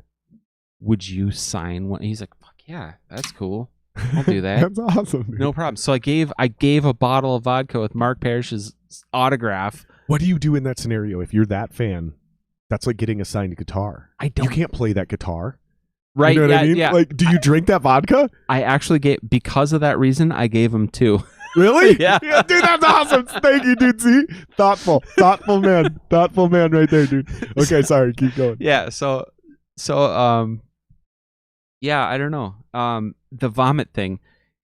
We played the Rube show, and I'll never forget. Paul Allen said on the radio the next day, he's like, "Yeah, your drummer cracked me up because you guys were like 30 seconds to the first song," and he was like, "Yeah, fuck this. Take off the mask because it was too hot." I remember him I'm talking dying. about that. I'm like, oh my god, that's so true. Because I was dying. There was no ventilation. There was no fans. There was nothing because the Chris Hockey band was going to play afterwards. So I'm on Jordan's drum set, and he didn't have a fan where I usually like to have it or whatever. We didn't have the same setup. Right. And so like, how's that, by the way, playing on somebody else's kit? Are you used to it now? Yeah. If it's depending on how well I know the music, I can adjust pretty quickly. How on average, how long do you think it takes you to adjust to a new kit now? A song. That's what I was. Yep, for me too. When I first started, it was like, I'm not doing that. Yeah, right. Me too. Fuck you. Yep. Like I would tell people, like, fuck you. I'm not playing on somebody else's kit. Yep. Like, either let me bring mine or I'm not doing it. Yep. Man, I don't know. Like, I don't know when it changed, but it was like, no, just give me like 5-10 minutes on it to warm up, and I'll tweak a couple things, nothing major, and then once I'm done with my first song. Yeah, I just got to get used to where some of the cymbals are. Or maybe the hi-hat is way too low for me, so I'll raise that, it up. And then, or the snare is on the floor, and I'll have to pick that up. Or they got some weird bit. angle on the snare. Yep. Or the toms. Sometimes you get that, so I got to drop those down a little bit. Sorry, I didn't mean to derail your story. You're right. You're right. Yeah, but I like asking these questions when for the listeners. If you guys get frustrated, I apologize. I do the podcast for selfish reasons, you guys. I do this so I can get into the heads of other musicians, not at a fucking venue. Because, dude, I mean, think about this. Sympathize with me here for a minute, man. Most of our interactions with our fellow musicians, unless we're very, very, very close friends like you and Blake are, and you hang out outside all the time, most of our interactions, there's fucking music blaring in the background and we're screaming at each other. True. We never get to sit and really hang out. Even when you're on tour and you fucking get to really bro down, even then you're still so focused on doing your job and like making sure you got your shit together and like getting good sleep and eating, and like, yeah, you do a lot of hanging out and stuff, but you also do a lot of bickering, and like you're trying to kind of just keep your head straight, and like these kind of conversations only happen on tour, I guess is what I'm getting at. And so unless you go on tour with a band or you're really close fucking friends with them, and even some of my close friends, it's like, when you're a musician, you don't want to talk about music 24/7. Right. Some of us do, but it burns the rest of us out. Yep. I can do it, but nobody else wants to talk about music that much. Nope. I've burnt band members out on it. They're like, dude, will you fucking shut up? Yeah. Like, dude, I'm trying to just hang out and drink a beer. I'm like, sorry, dude, I can't turn it off. Yeah. Like, it's really not an option for me. But that's why I jump in and I ask those questions, is because I'm just trying to get the opportunity when I remember it to ask, oh, do you think this way too? Do you do? How long does this happen for you? Like, blah, blah, blah, blah, blah. 'Cause that's what a lot of being a musician is fucking figuring out, oh, wait, wow, okay, that's not bizarre that I do that. Maybe I should work on that even more then, and throwing ideas back and forth. Yeah, I think for drummers, it's guitar players too, but yeah, but I think for drummers, the ability to get on someone else's kit and just make minor adjustments, and then be able to play that kit, speaks to your level of playing. Yep. And and it's not even skill; it's more like experience. Yeah. Right. Because you could be the best drummer in the world, but you don't have that much experience right. on other kits, other setups. Yeah. you're gonna fucking look like shit or sound like shit. So I feel like I've had everyone on the, in case anyone's paying attention about the vomit thing. Basically, after the Rube party, I'm playing on Jordan's kit. Yeah. Everything's great, whatever. Afterwards, Pete wanted to keep doing this. He wanted to play more, and we're like, absolutely, yeah, hell yeah, I'm down.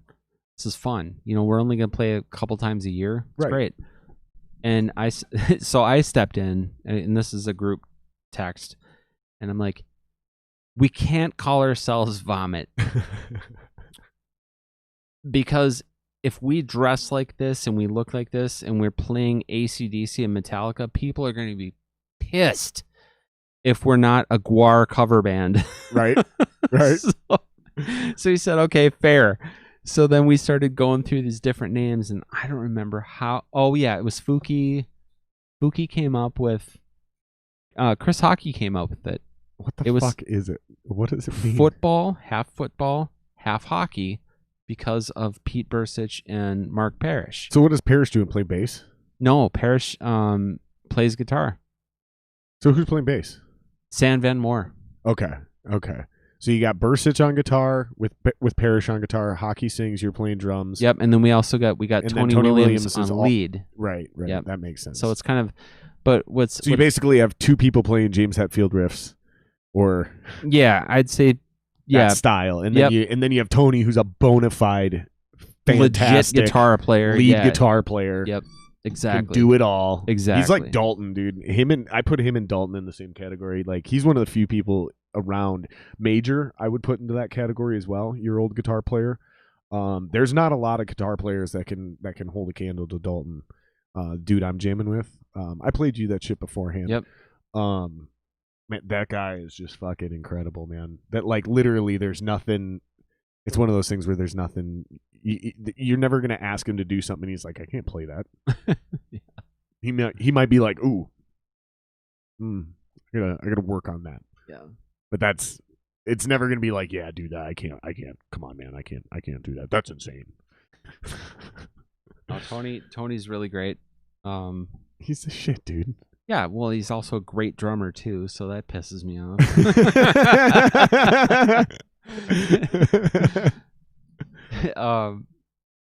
So it's it was fun. So we came up with that, and then Sam actually looked up the word Fuki just to make sure, do the Epicurean check. Right.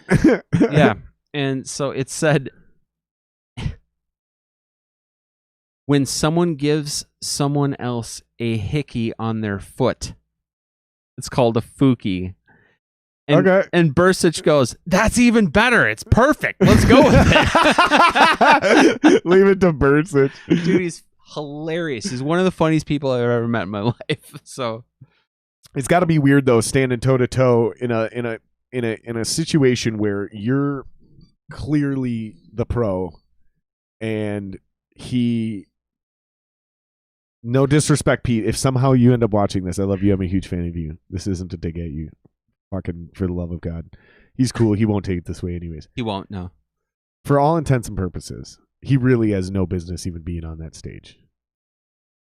And you know what's funny about that is actually Mark Parrish will be the first one to say that I have no business being on the stage. What am I doing? And even in rehearsals, he'll sit there and just watch us talk. And he'll be like, I have no idea what you guys just said. Just tell me what to play. Right. Right? And they're obviously cool as fuck. But it's got to be weird for you, though, to be sitting in a room with two guys who are like pros at a sport, a physical thing. Yeah. So either one of them, and I imagine you got to be similar size to Bursich. Because even though he was like 6'4", he's a little older now. He's got to have lost like he's 6'2" at least. And you're like now 6'2", still. right? No, dude, hell no. I'm 5'10". Really? Yeah. Jesus Christ. Mark Parrish and I are the same size. Okay, though. But physically, when you're in a room with those dudes, they've got a different. Because I've hung out with a lot of professional and former professional athletes, and like even when you're the same size as them, because I can't remember who the fuck it was, but I was hanging out somewhere. Some bar downtown, and a football player walked in. Dude, his name is slipping my mind. way smaller than me. Way smaller than me by like 4 inches. He's like 5'9". Can't fucking remember his name off the top of my head. But dude, I looked at this guy and it was like he may have only been 5'9", but he was 5'9", 180 pounds and pure fucking muscle. Yeah. And like just being near this dude, you were like, this is a different type of person. Right? So the physicality thing. Yeah. So it's gotta be weird hanging out with these dudes who are essentially alpha males. Yeah. And then, yeah, now you're the pro. They're in your kitchen now. You know what I mean? Like, that's got to be weird. And no one has. You're exactly right, because Parrish is. He would be just so down on himself sometimes. Like, you know, if he can't quite get a riff or whatever, and he's just like, "Fuck, man, what am I doing?" You know, and whenever he'd feel bad about himself in practice, I would just be like, dude, stop feeling bad for yourself. And if you do, we're going to go to Edina right now, and I'm going to strap on a pair of skates, and we'll see how that goes. Right? And he just laughed. He's like, hell yeah. For real. Like, dude, you were already at the top of one game. Yeah, like, exactly. like nobody's supposed to be this good at everything. Yep. Calm down, bud. You got this. You got this. And that's kind of what I was getting at. It'd be like, yeah, if you tried to go, and that's really what I meant by, for all intents and purposes, yeah, they have no business being on that stage. I mean that with no disrespect, is what I was getting at with that. Is I was trying to say it's almost as if they decided to go put together like a beer league hockey team, and 3 of the guys are former NHL players, and then they're like, John, you should come play. Or only in this situation, it's your idea. You see what I'm saying? You're like hanging out with Bursic, or 3 hockey players. Yeah. It makes more sense if it's 3. And you're like, guys, let's do like a beer league hockey team. And they're like, okay, cool. And then you do it, and it's like all of a sudden you're on the ice, and you're like, dude, I have no business being out on this ice right now, but This is so much fucking fun. This is amazing. That's got to be super weird for them too, to be like at that level of one thing, sports, in their respective sports, football and hockey, and then to be able to make friends with legit musicians and step on stage and at least get a taste of what it's like for guys like us, but also understand at the same time, like, dude, now that I'm doing this, like, they know they're getting crowds because Hawk's on the radio and they're celebrities. They have to understand, just going through that first rehearsal, like, wow, these guys work hard. Like, okay, they make it look easy, and they probably think the same thing. Like, Bursic is probably going, man, it's just like football. Like, the guys who make it look easy are the pros, because this shit ain't easy. Like, it's really fucking difficult. And those guys that make it look flawless, they're putting in work behind the scenes. And they're not just coming to rehearsal. And he probably didn't even need to have a conversation. I guarantee you within minutes, something was going in his head, and it's like, oh, so like rehearsal's like practice. Like, if you really want to be good, even coming to practice isn't enough, or going to rehearsal ain't enough. You got to like go do work at home. Yep. I bet you John's going to go home and work on drums tonight. And then I guarantee you somewhere in that set, you were like, wow, this song, like, I didn't realize this fucking snare part was this weird. Like, I'm going to have to go home and work on this. And those guys' gears are like, oh, then I should probably go home and work on my guitars. Like Led Zeppelin. That's a perfect example. We Fool did- in the Rain. Well, it was rock and roll. Oh, dude. That-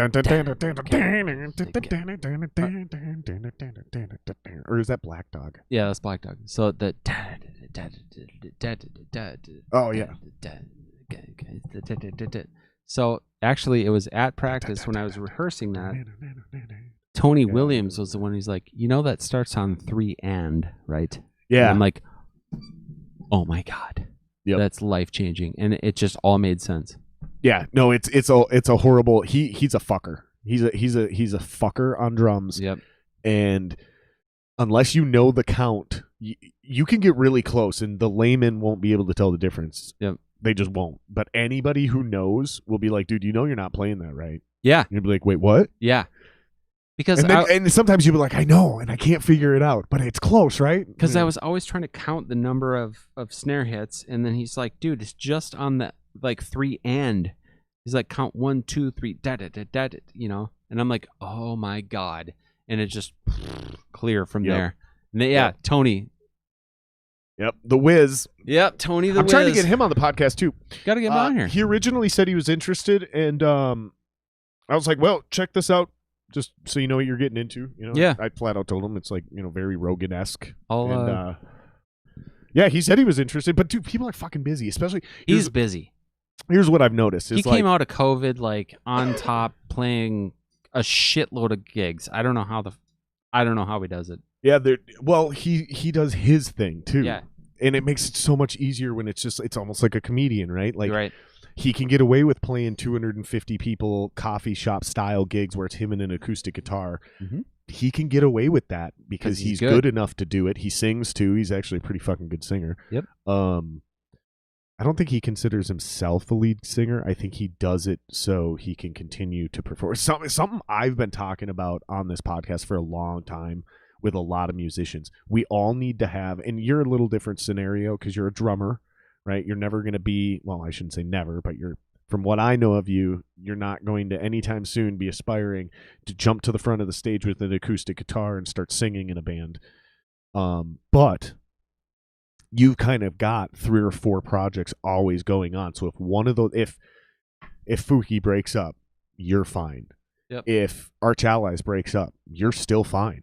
If any of your bands break up, but your career won't come grinding to a halt. Right. What happened when Epicurean ended? Everyone's career ended.